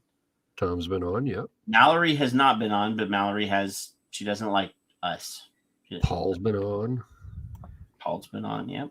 100 times. Steve's even been on. He was on the last time we did the viewer call-in show. We don't like Paul, so why would I invite Jerome? Jerome is pointless. Well, I haven't invited Jerome on in a while. It's been like 3 years. If I'm going to have one of those damn Surgeon General assholes on, I want the crap. I'm not going to bring on a waste of space that.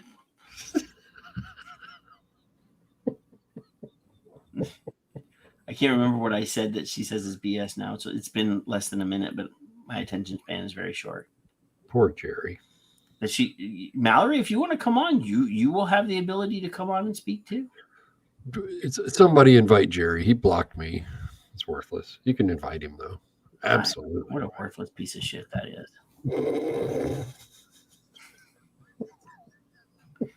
I'm speaking the truth too much now. Well, I might have to go to bed. You probably will. Me too. I got to get up in the morning.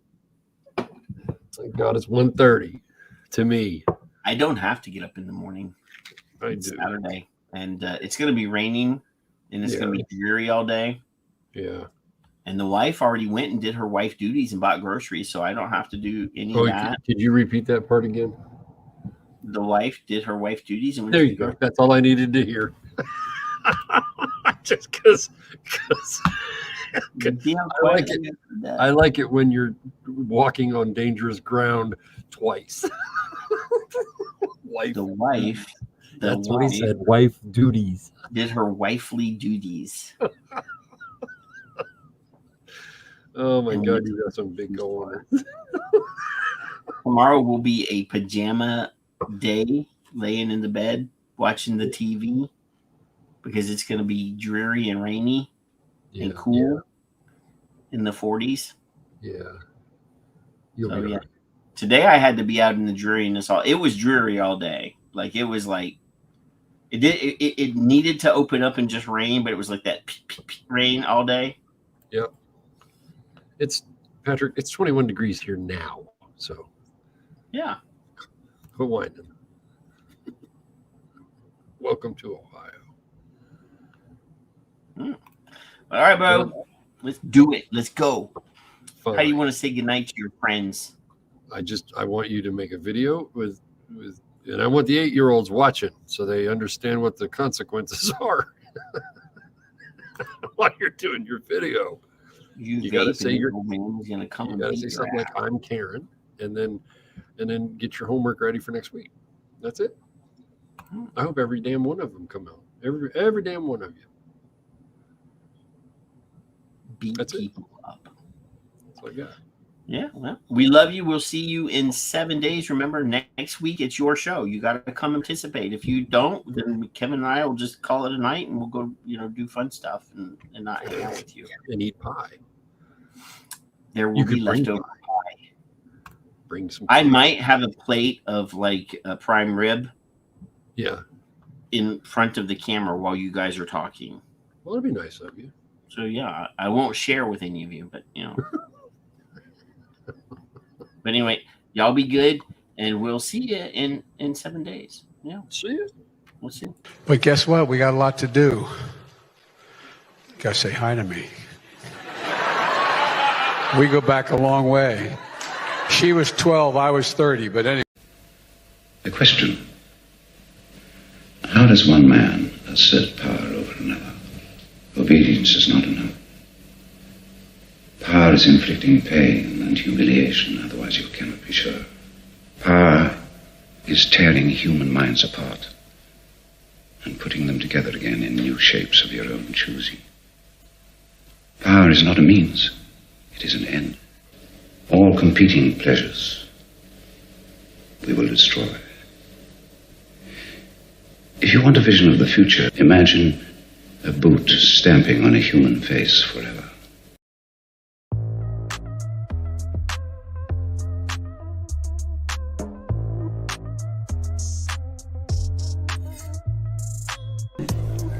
I'd like one of you, bureaucrats out there, to look me in the eye and tell me, when does my husband's life matter to you? Because it matters every day, every second of every day to me.